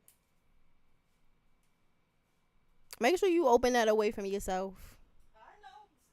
BMORE, can you follow? Anyway, don't know how to follow directions. Listen. So this will happen in your 11th house, which deals with networking, short-term and long-term goals, and teamwork. And for a Sag rising, this can be something a bit of a chore, even though it's not as bad like how we read for Scorpio and other people getting into power. Leo possibly getting into some power struggles at work. not that bad, but long as they just chill at work, they'll be fine. For Sag, this could be kind of a chore for you guys because y'all really don't want to be bothered. So I could see why this is annoying for y'all, but just bear with it. Um, there also could possibly be a little bit of 12th house information leak because again, a little bit of this goes into Scorpio. Hospital, psychiatric facilities, jails, hidden sides and desires come out just a little bit because it's spanning from.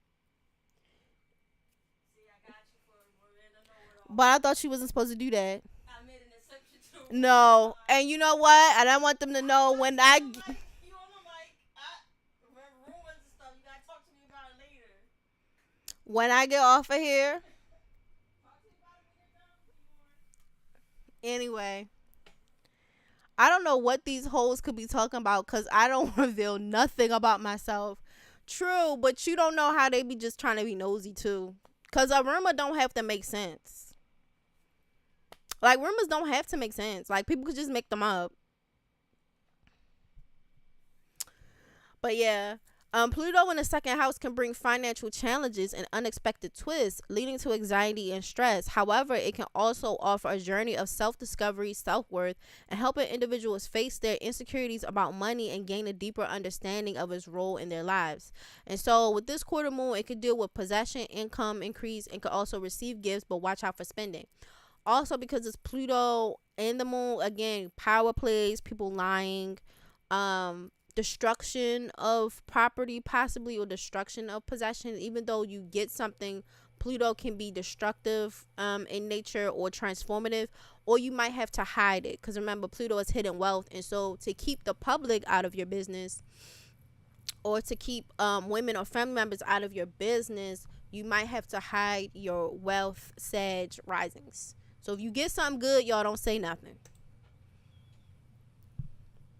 Okay, so for Capricorn rising, this does a little bit of this occurs in your 11th house. So it deals with social events, networking, friendships, short and long-term goals, and teamwork. But a lot of this occurs in your 10th house. And so you want to move up in the works. You want to move up in your career.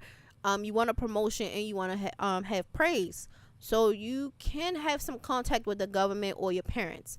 But Pluto is in your first house. And in this refers to indicate issues with powerful transformation, but it could deal with control and manipulation and intimidating tactics. This, because it's in your first house and the quarter moon aspects this could deal with popularity, and you should use this to review your strength and your weakness. This can also deal with hobbies or change in appearance. Aquarius risings. So some of this, I think that's probably the Scorpio end of it, is in your 10th house. You can move up in works, your career, you want a promotion, you want praise. Again, you'll have contact with the government or parents. But the predominant part with Libra, this is in your 9th house. And so you can have long-term plans, your future, things about your future goals, getting in contact from people from faraway places or from other cultures. This can be issues or things around your in-laws or legal pursuits. A lot of this for Aquarius rising, this will center around ethics and personal truths, your own personal philosophies. What do you believe? What do you believe about yourself? What do you want to be your own personal truth? So Pluto is in the 12th house, and this can lead to spiritual growth and psychic intuition. It also can have some challenges related to secrecy, fears, and anxieties, and overcoming shadow aspects crucial for unlocking Pluto's transformative powers. And so maybe there could be because technically Pluto is the lord of the shadows or the cloak, so maybe trying to hide secrets, hide fears, hide anxieties so no one sees. But this can also be very powerful secrets, very powerful fears, and very powerful anxiety. And because the moon swings around to here and will conjunct here on the 22nd, this, you too can have confidential information leaked. Hospital or psychiatric facilities, jail, or hidden sides or the hidden desires or talents come out. So even though this positively aspects the original eclipse, try to keep your business to yourself and try not to be up in nobody's face. And again, like I told y'all, watch for women, the public, and family members who are controlling and manipulative and trying to spread your information, because some of y'all family members are buck wild. Okay, so for Pisces risings, this part of this, you see how a little bit of this is in your ninth house. So this will do with long term plans, the future plans, future planning, getting in contact with people from other cultures or far away, legal issues or issues with the in-laws, things around ethics and personal truth. However, the bulk of these planets will be in your eighth house, and so this is going to do with your partner's money, taxes or debts or inheritances. And you could also get a windfall or like an inheritance that comes through, but beware of loans. Try not to take out loans or spend more than what you have. The Pluto will be in your 11th house, and so what you had to work on is your passion for social justice and transformative relationships and friendships. This could also bring power struggles and conflicts in social groups or friendships. So maybe your friends could be starting ish with you, requiring a balance between control and collaboration. So, you could have an issue with friendships, social networking, long-term and short-term goals. So either your long-term or short-term goals or your dreams don't work out, or you can have issues with friends. So again, I would suggest Pisces to watch out their friends groups, watch out for their family members. Again, everyone watch out for the family members and women, but maybe a female friend comes and blow up your spot. Because a Pluto and the moon together is controlling and manipulative and toxic. I'm going to be honest, y'all. So you're going to have to watch for that and keep things on lock.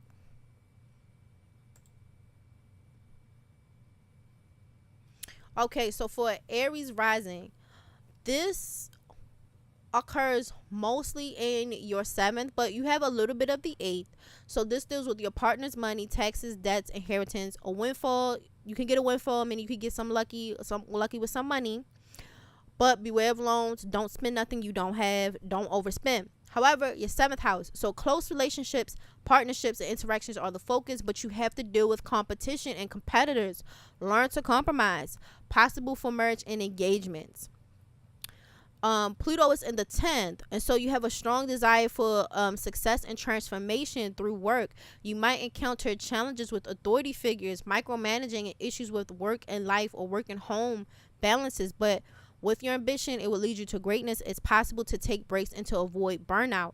Again, because the Aries rising wants to move up in the ranks, it wants to move up in their career, and wants promotions and praise, and it can have contact with the government or parents. But like I told y'all before, Pluto anywhere, and when it's conjunct the moon, it can be kind of raggedy.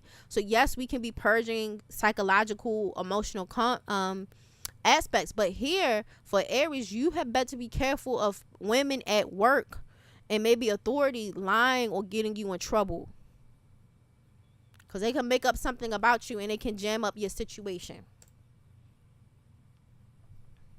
All right, so for Taurus rising, this will mostly occur in your 6th house. There's a little bit of it that's in your 7th, but in your 6th house, this could be a new job or starting of a new relationship with your coworkers or boss, but please check your ego.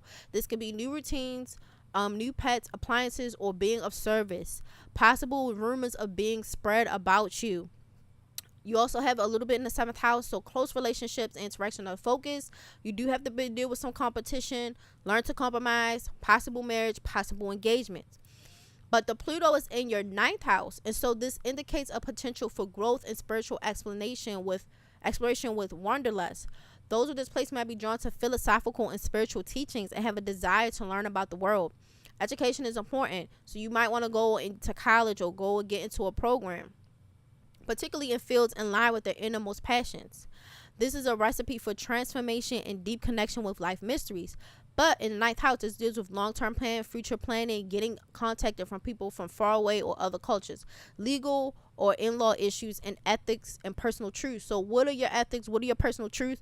Y'all also could have maybe like I know this sounds crazy, but like an evil professor or someone who have clergy that could be manipulative or ish startery, because it's in the 9th house. And the 9th house deals with legal issues, but it also deals with like people who are in church, but they also, or like clergy, but it can also deal with like professors or teachers. Okay, last but not least is Gemini. So most of this is doing your 5th house. So Gemini should be having a pretty good, they actually seem like, honestly, y'all seem like y'all having the best one. But in here in the 6th house, you're starting a new job, new relationship with co-workers. new boss, check your ego, new routines, new appliances, being observers, possible rumors being started. However, this is in your 5th house, and so this will deal with socializing, romance, children, self-vision, personality. Watch your investments. But it's in your 8th house, and so this is an intense connection to the mysteries of life, death, and transformation, exploring the hidden depth. It can also indicate a tendency towards intense emotional experience, power dynamics, fascination with the taboo subjects. While a challenging placement, it offers opportunity for personal growth, spiritual development through self-reflection. However, come next week, it'll be that moon will be conjunct where Pluto is in that 8th house, and so you will be dealing with aspects around your partner's money, taxes, debts, inheritance, possible of a windfall, but again, beware of loans. What I would suggest you to is, you could have it where maybe the public or government authorities or people in power, or maybe even parental figures, try to get in between what your partner is supposed to get for money or get for an inheritance. So you have to be careful of that. There also could be women too. Again, women coming in, family members coming in, trying to take or jam up your lovers or whoever you with their inheritance. So you should be careful with that.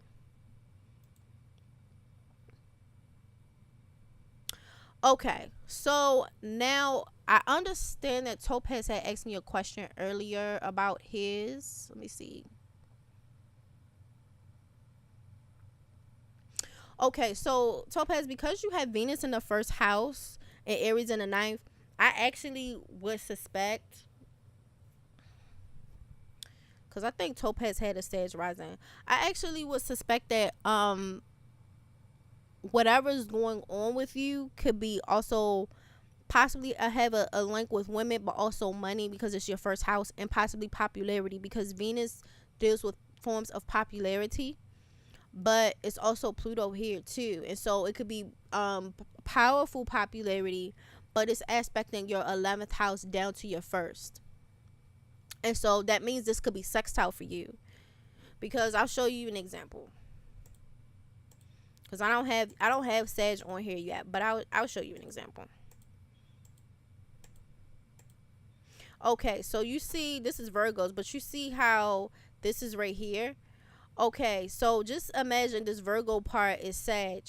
If it's happening in your 11th house up here in the corner, that's 2 signs down. So that means that it will be sextile. So even though you have to work in teamwork with people and people are trying to spread your business, it could still be beneficial for you. The only thing you would have to be wary of is, again, people spending your money or trying to call dibs on things that are not yours. So controlling family members, people, the public, they trying to get into weird power plays about stuff that belong to you. So you would have to be leery of that. Any questions? Any questions, guys? I know this was a lot of information, and we have to do one more eclipse. Probably I'll be having that together next week, but we'll be doing another eclipse in Taurus, because it'll be 2 Venus eclipse. I feel that too. Yeah. For the Sag risings, y'all keep people out your business, and don't be emotionally spending because your family sucks. No offense. I'm sorry. Yes, I got questions. Okay, what's up?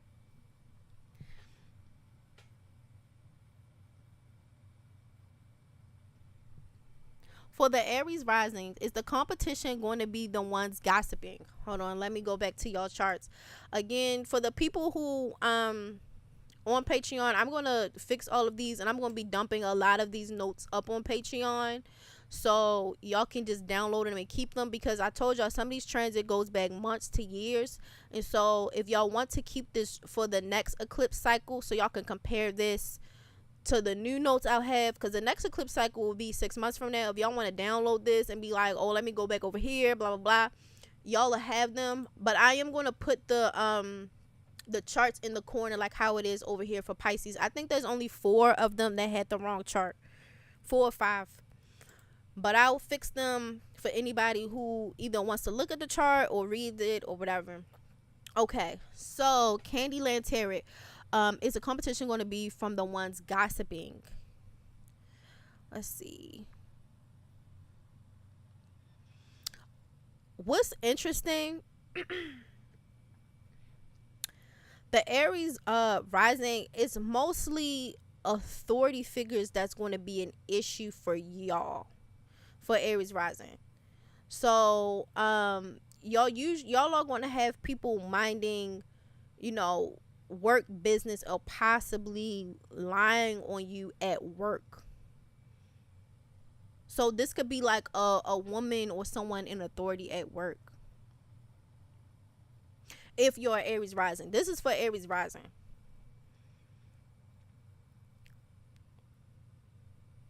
But the competition will be, to really deepen your question, Candy, it will be slandering from work, because you see that Libra is here in the 7th, but if you go to the 6th, that's where you see Venus and Lilith. And so you could have people slandering you, like co-workers trying to slander you.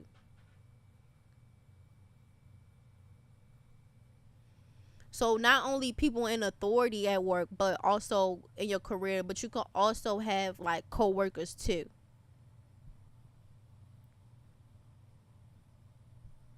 So, Francoise, are you trying to put in your information? If you are, I need your date of birth, I need your location, and I need your time. Like in work, I want to change directions on my career, but there's some pushback. I can see that because I think you have Sag, but the Sages have to deal with trying to, I think, deal with teamwork, and teamwork can be a problem for y'all right now. And y'all could deal with like controlling or manipulative people trying to get in a way of y'all finances or what y'all own. Would that like be a false friend? I mean, it could, because it's a Venus aspect. So there could be some false friend or false flagging, but because it's the 6th house, it's like a co-worker thing. So it's like weird co-worker energy, weird management energy. And it could possibly be someone you're very intimate with, because you do have Mars in the 8th house in Scorpio, and the 8th house can be quite intimate. So you would have to pay attention to that. Especially since, like, if you're Aries rising, you're really stepping into a new identity. So I could see somebody hating on you, just coming out the back trying to start some ish. Because you're really trying to get it together. Something new and something healing you're trying to do, and it's triggering a hater. Or it's triggering people to gossip.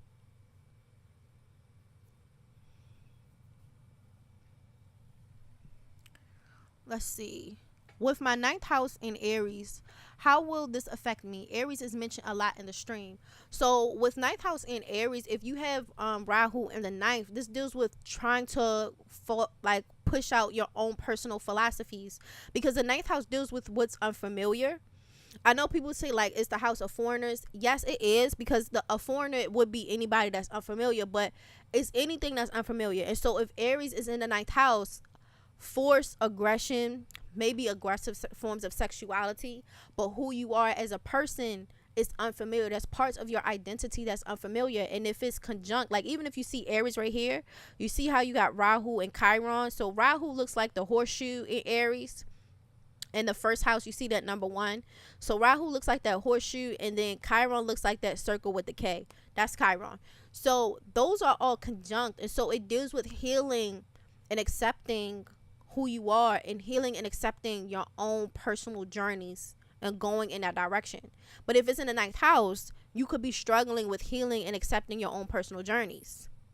And maybe what you're familiar with is dealing with old identities that have to be congenial. You have to manage, you have to consider other people's side or point of view. You have to negotiate your identity. And so this is where, for someone like you, Topaz, or maybe another Sag rising like Digital, y'all might, because if you're a Sag rising, y'all might have to wrestle people for your new identity, because Pluto is in the second house, and sometimes the second house, even though it deals with possessions, it can also sometimes deal with self-esteem and how we view ourselves. Because interesting enough, if you read a lot of financial entries and people who deal with financial psychology, a lot of times with how much people make or how much money they're making is really tied to their psychology and their own self-esteem, or learned conditioned behaviors from that family. And so this could really, dealing with the money issues y'all have, or destructive tendencies with property, this can also deal with deep psychological issues from your family, from women, and from different things like that. Now, if you want to get into all the way the tea, if you look where your Saturn is and you look where your moon placement is, it will really give you, for the Sagittarius, it will give you an even deeper bandwidth of what issues are hanging up your second house with self-esteem and money. It would really like give you more light, like, you know, it would expose more of that. Okay, so depending on the moon's placement, good or bad, things could do a 180 after a certain amount of time. Chippendale, I don't know what you mean by that, but if you're just talking about in general placements, yes. But I will also say, like, depending on the, because the moon moves in this is a circle, so the moon moves in 360 degrees, and so every 2 days it aspects different signs. 2 to 3 days aspects, it goes through different signs.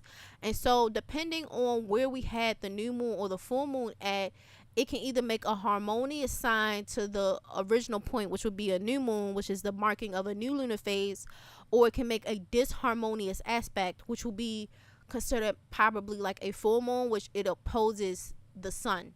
So this can give people a little bit of what they call the what is the word I'm looking for?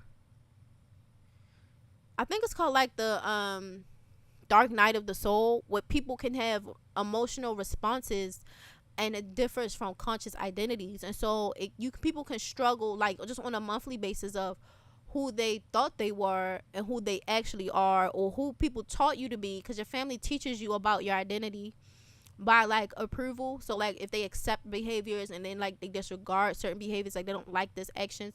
So as transits go on, you can have behaviors that are highly accepted and highly unaccepted by your family, but the transits expose these things. And so you can have like little mini dark nights of the soul every month, because there's just different factors and psychological components to people. Now, some people have very major dark nights of the soul, and they be like, yeah, I was wandering the streets for 10 years, I didn't know who I was, or I was on this weird bender, blah blah blah. I could suspect maybe those people really never, because even when you go through like the little mini eclipses and the mini like new moons and stuff without it being eclipse, we go through them every month. So it's like maybe they just weren't in sync with themselves or their emotions for a long time, which is why we're having such a deep volatile response to who I thought I was isn't who I am, or I'm behaving in ways that I didn't think that I would behave. I thought I knew who I was, but I don't. That will only make sense to the deep reaction like that, because y'all be on my streams and then like y'all see how I run down the moon, and every month there is a little bit of something where it requires us to grow emotionally. So like for you to just not have no growth and just go through a 10-year forced growth, that shows me that you're like, hell no, I don't want to grow up. Y'all can beat feet with that. And there are some people like that. Okay? But if that's your question, Chippendale, hopefully that makes sense. If not, I'm willing to answer it. Francois, Oklahoma. Okay, Francois. Let me look this up for you.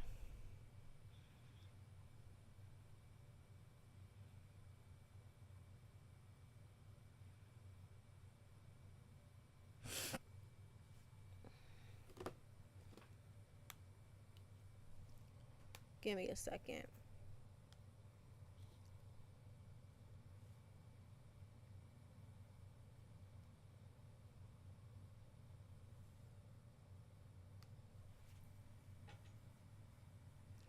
All right, Saturn in the 7th, and Cancer, Virgo in the moon in ninth.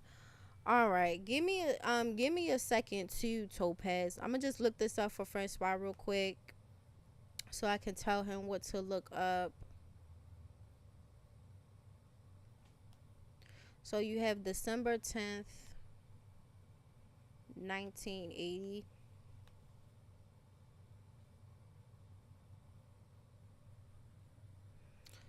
Let's see.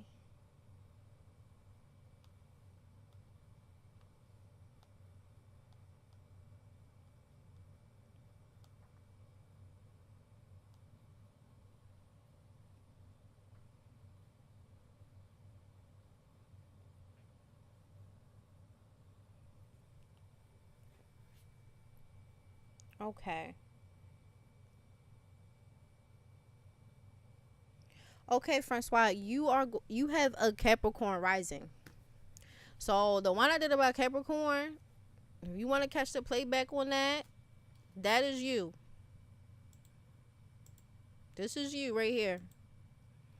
Right here with social events, short term, long term planning, wanting praise, but issue with certain issues with popularity, control, or change of appearance, dealing with manipulation, women or family members trying to manipulate you or the public. This is you, sir. So anytime you come back here, you just look for Capricorn rising.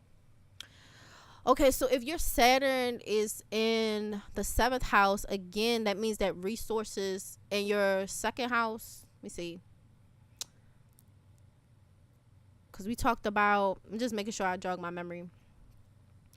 We talked about the moon and Pluto. Okay, so that means that maybe your resources go to other people, but Saturn is in detriment in Cancer. It doesn't like it because it's the most northern point and it's kind of warm and moist, and Saturn is a cold, hard, and dense planet.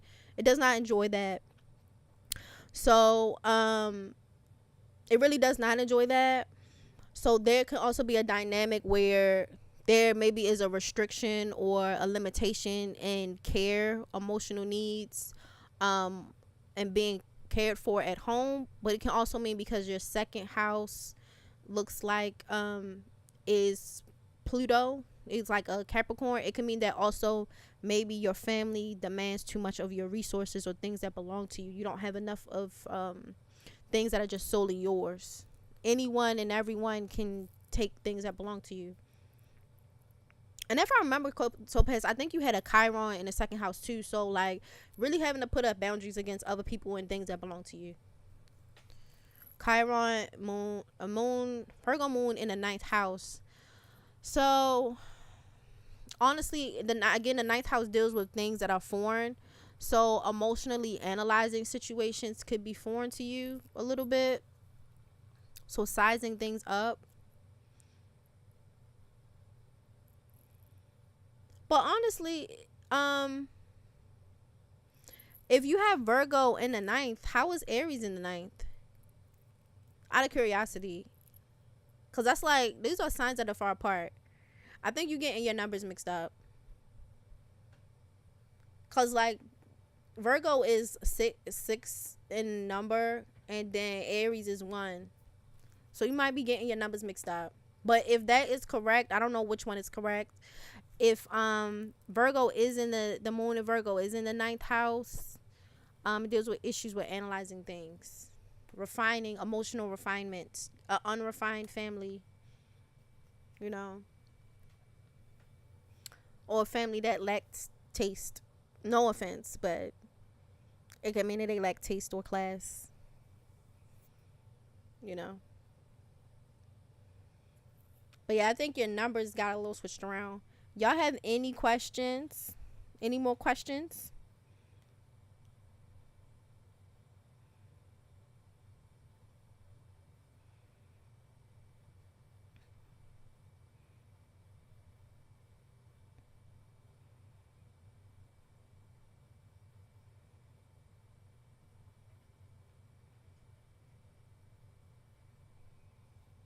Any more questions, guys?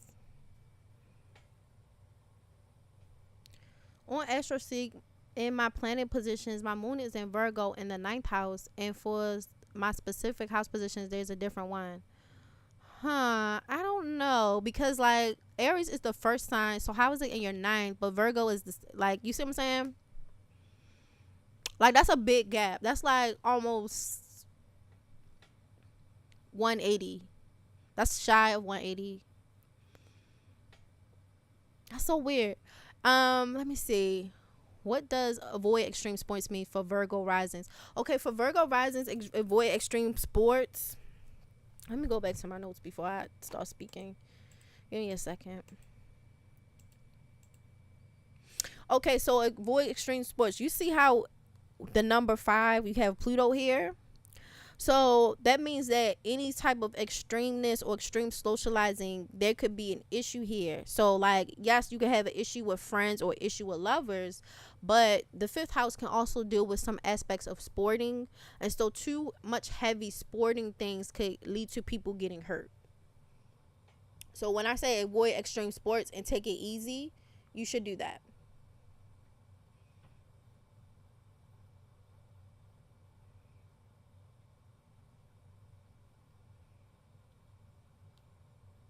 Because it could be dangerous for you. Cause see for yourself, 11/18/03. Okay, I'm gonna look it up. Cause I'm like, huh? That's like 100 and like maybe 70 or 60 degrees apart. But I'll look it up.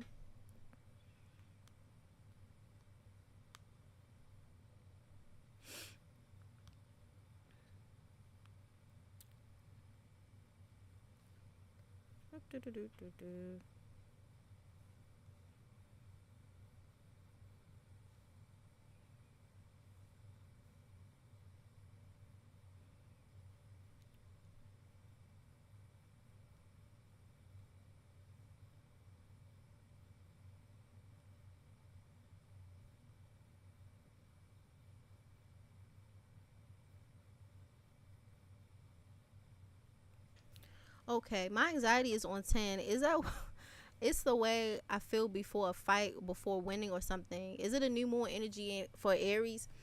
It could be for because it's in Libra and it's opposing, and so that's what I'm saying. With the 7th house, it deals with opponents and competition. If you're at Aries rising, you could be locking in that you could be getting ready to fight some ops. No offense.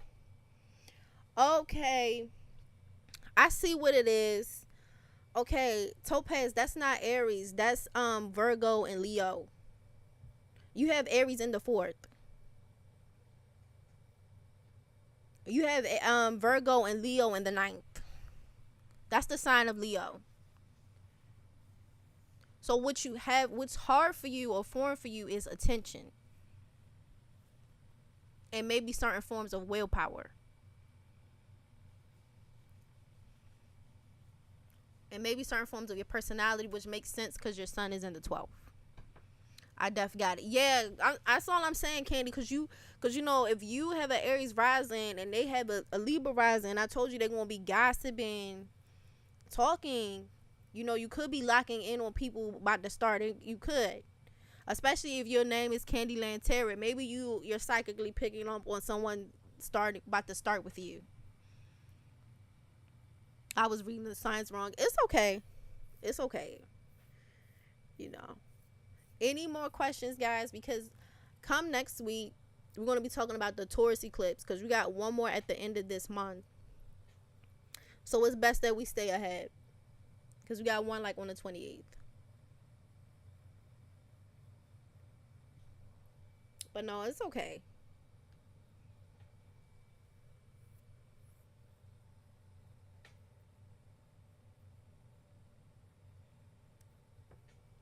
Any more questions, guys?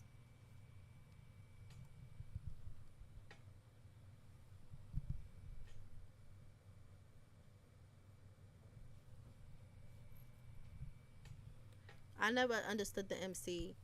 The MC is your reputation, how you're exalted through society. But one could also say it's what the heavens want or desire for you. But the MC is your reputation. It's your career. You know, it's your actions.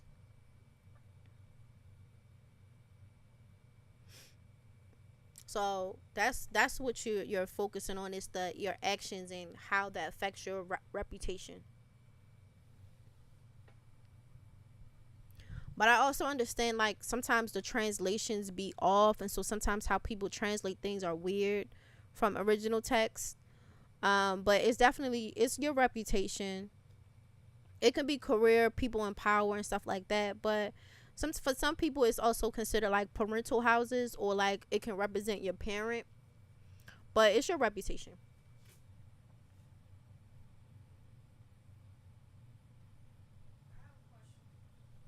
What's your question?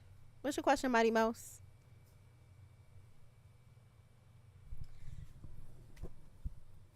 My question is how do you deal with disgruntled, nerdy females? Because you said females can be an issue during this transit. So what should someone do if they're around a disgruntled female who talks about astrology and stuff like that? What should they do to keep peace? Okay. So what Digital B should do to get rid of her gay friend?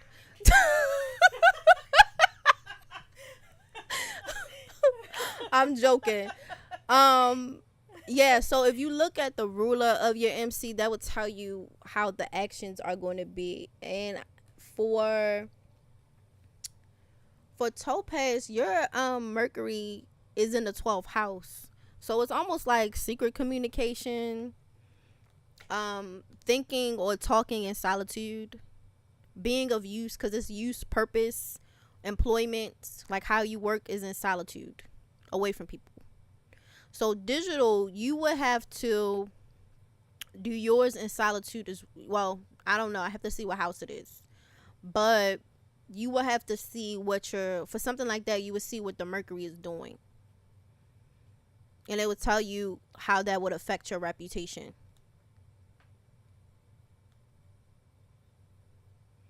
And possibly like what you do for work, and how you communicate, how you're of use or purpose can affect your reputation. That's why when you was like, I don't talk to nobody, how they know my business, you know. But yeah, keeping secrets to yourself and stuff like that.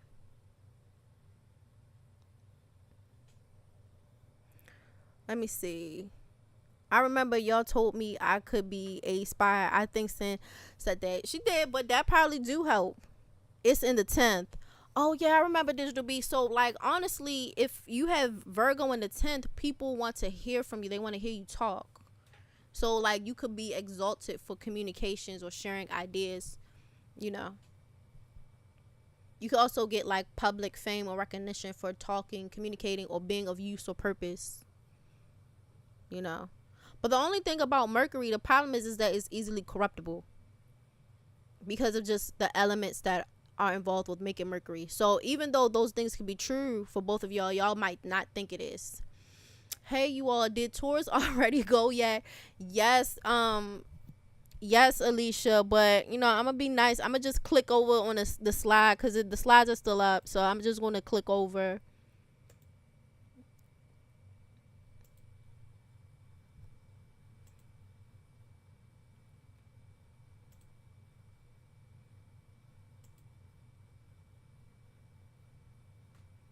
Okay.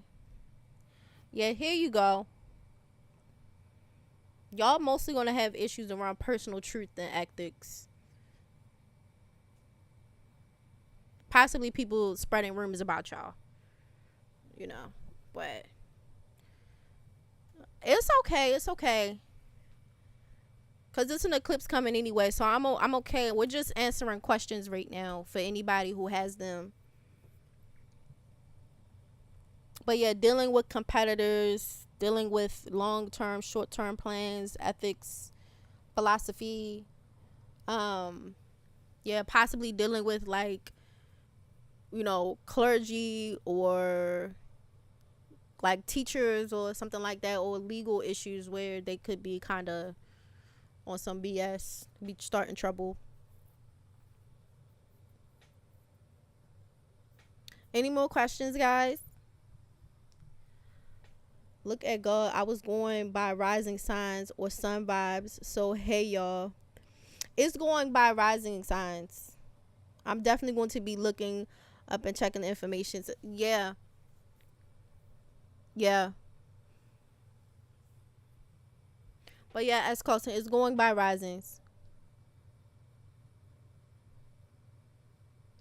Yeah, because they're gonna be gossiping. And honestly, for the Taurus rising, since you came in, it could be a friend or a lover talking about you.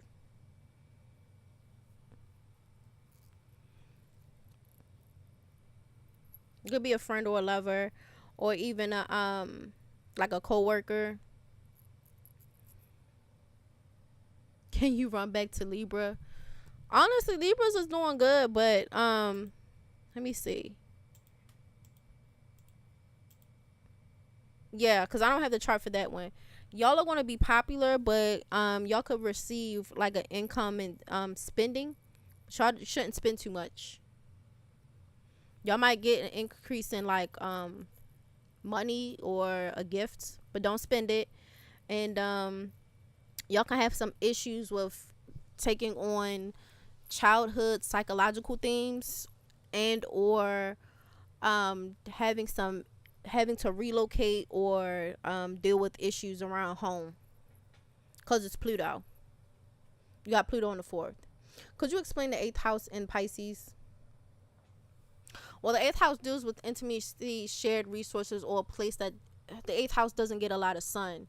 So it could mean also like there's parts of visualizations or parts of psychism, or like parts of your lymphatic system or pituitary gland that's not as strong.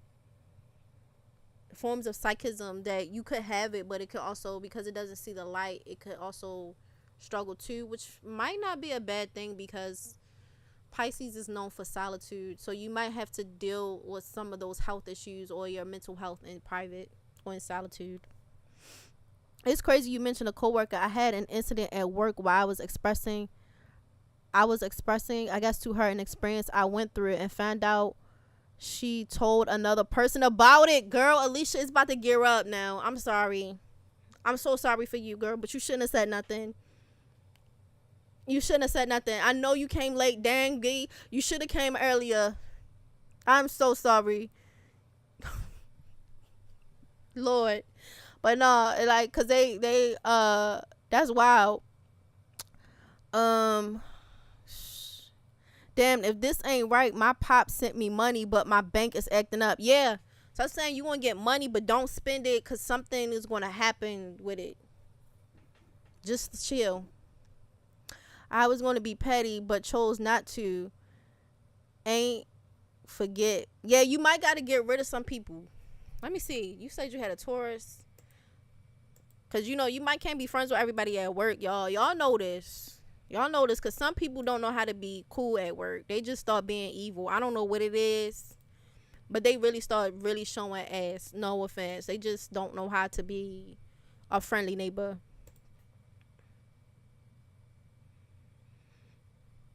Yeah, cause you're thinking about. That's why you said not to be petty. That's your personal ethics. You're trying to decide what you're gonna do with it. But you do have it where someone in your friend group be a liar. They deceitful. So you should watch your friend groups and who you hang out with. But that's what I'm saying. You're trying to decide how ethical are you going to be in retaliation to the gossip. What was the reading you mentioned before earlier during the sponsor section? It's a planetary itinerary. So you can come up with a schedule or itinerary of things that are strong or good to do in a day, and not as strong or not as good to do in a day, based off of what your planets naturally do anyway. And you just work that way in general. And that way, when you make plans, you can just know what would be the best day to do what. And whatever y'all do past that is y'all business with it. But y'all have days that are strong and days that are not as strong for certain activities. So that is what I'm making for you guys. Well, for the people that paid, let me say that. Alicia, co-workers ain't friends. No personal stuff at work. Prayers for Alicia. Yes, Escolton, prayers. But I will say this, Escolton. I have seen people's charts who have it to make friends at work. I think it's just a chart thing. Like, some people have it where they can make friends at work. Now, it's ironic because we was just talking about last stream, that blackout stream, whether I should make a friends or a full package for people. And it'd be cheap. I probably make it cheap because it's like, who you can be friends with. But, I learned that now. But happened last week. I only told her, so I knew it was her. So now I know to keep it cordial. Yeah. But honestly, like, it's gonna be your ethics though. It'll depend on how far a dummy go with it, because you might get real mad. Facts. It's high school mentality. Yeah. Desperate and thrifty coworkers who need a job. They hating demons. They are. It's crazy how this align. I'm glad I checked in. I'm glad you came in too. Let's see.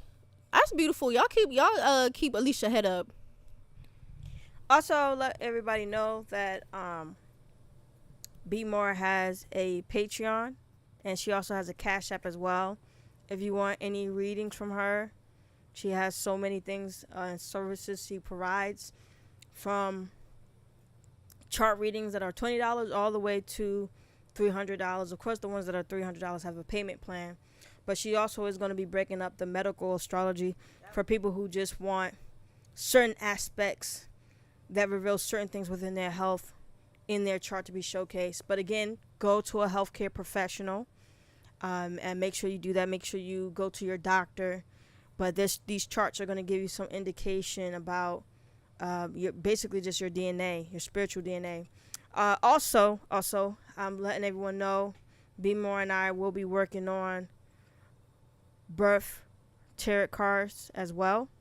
This is meaning what your birth tarot card is the energy that you hold when you was born, that carries out within your life.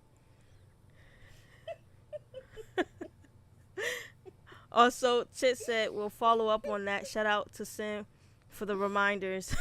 Thank you, Chip. Also, with the birth tarot cards, y'all will find out things like, are you a magician sun and Wheel of Fortune, magician sun, hermit and moon, high priestess, all that different stuff. Y'all, some of y'all may be like, what the hell she's talking about? But when BMORE and I break it down to y'all may be interested in that as well. We're going to be working on. And also, I want to say this real quick too.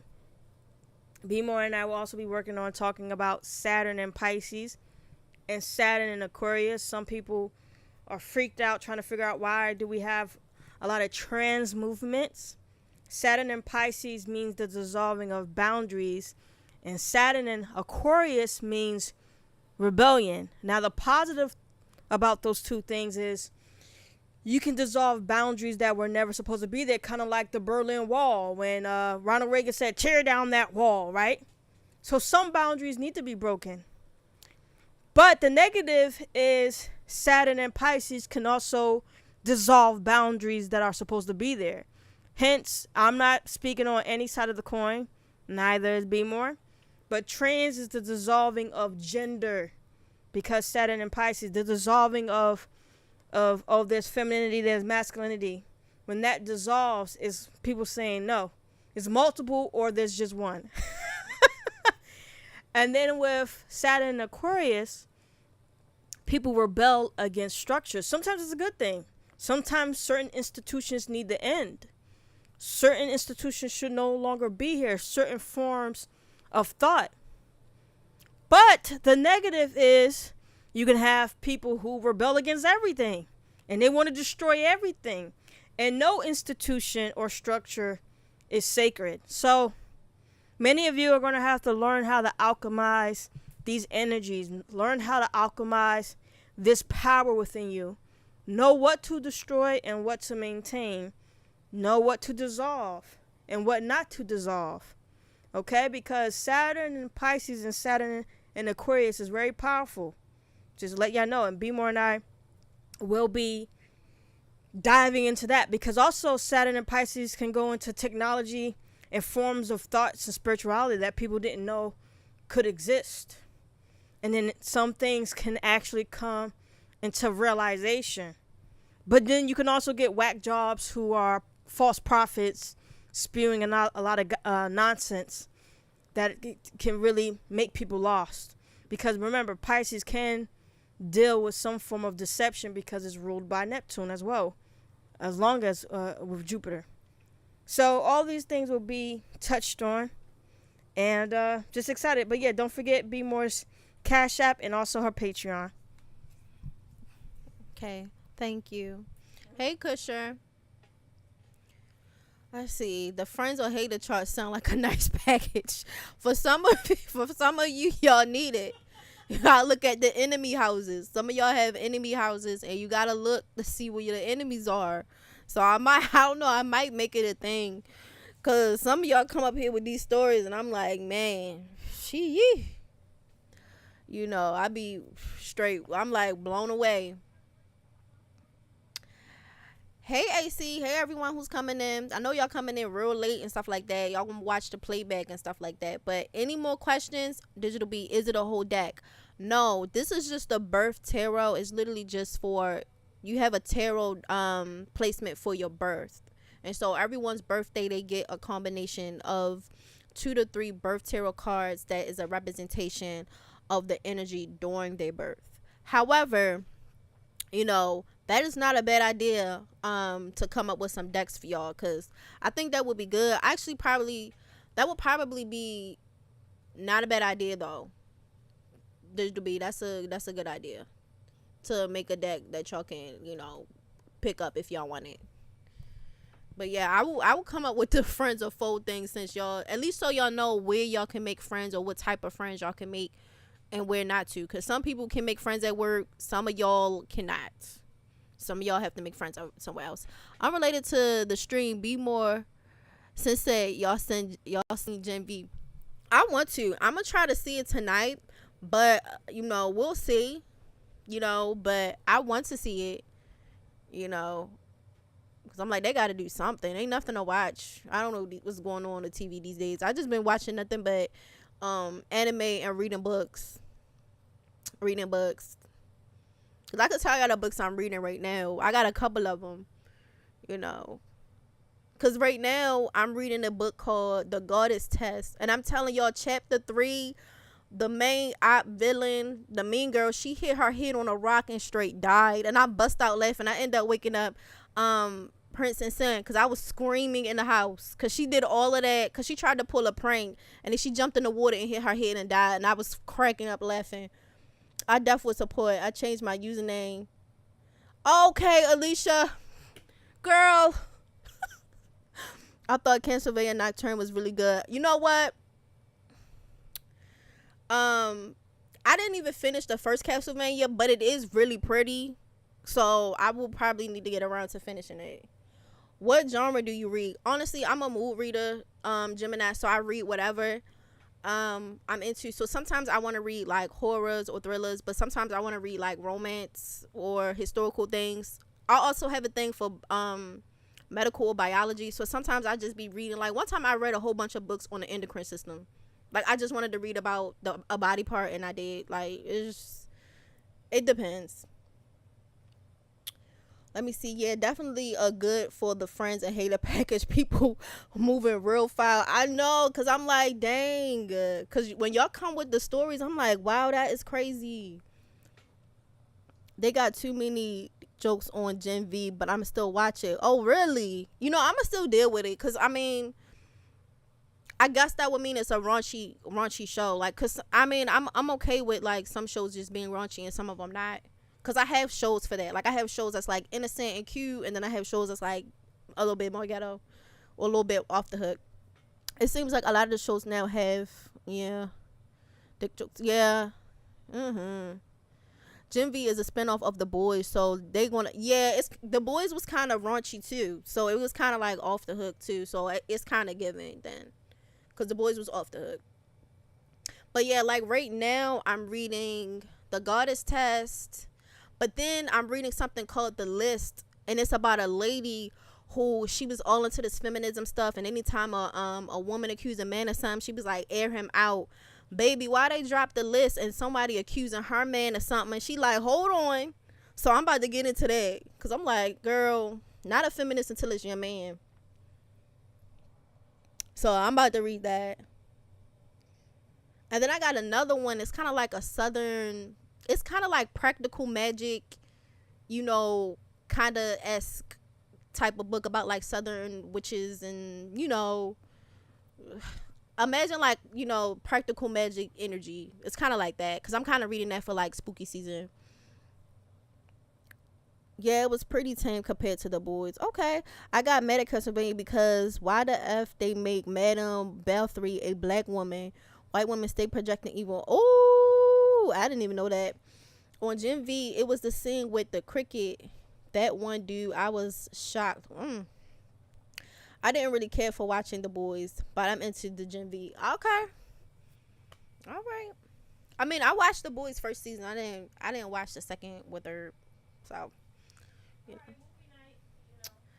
Feminists stay cuffed up despite popular opinion. Come on, digital T. Cause I was reading. You know what? I would tell you if the book is good. Cause she was with her man and she was like, "Yeah, expose these men." And then her man got caught. And she's like, "Wait a minute." So, but all right, I'm gonna have to get off of here. You know, cause it's already been 2 hours. No, it's the period scene. Oh Lord. Okay. All right, y'all. I will see y'all next week. And if y'all want, cause y'all did ask for some streams on shows, movies, and books, I will try to slide one in so we can kiki about shows, movies, and books, and exchange good shows and movies and books to read and whatever else, comics and stuff. And remember, support the real thing. BMORE's Dummies, Cauldron, Patreon, and her Cash App. Peace.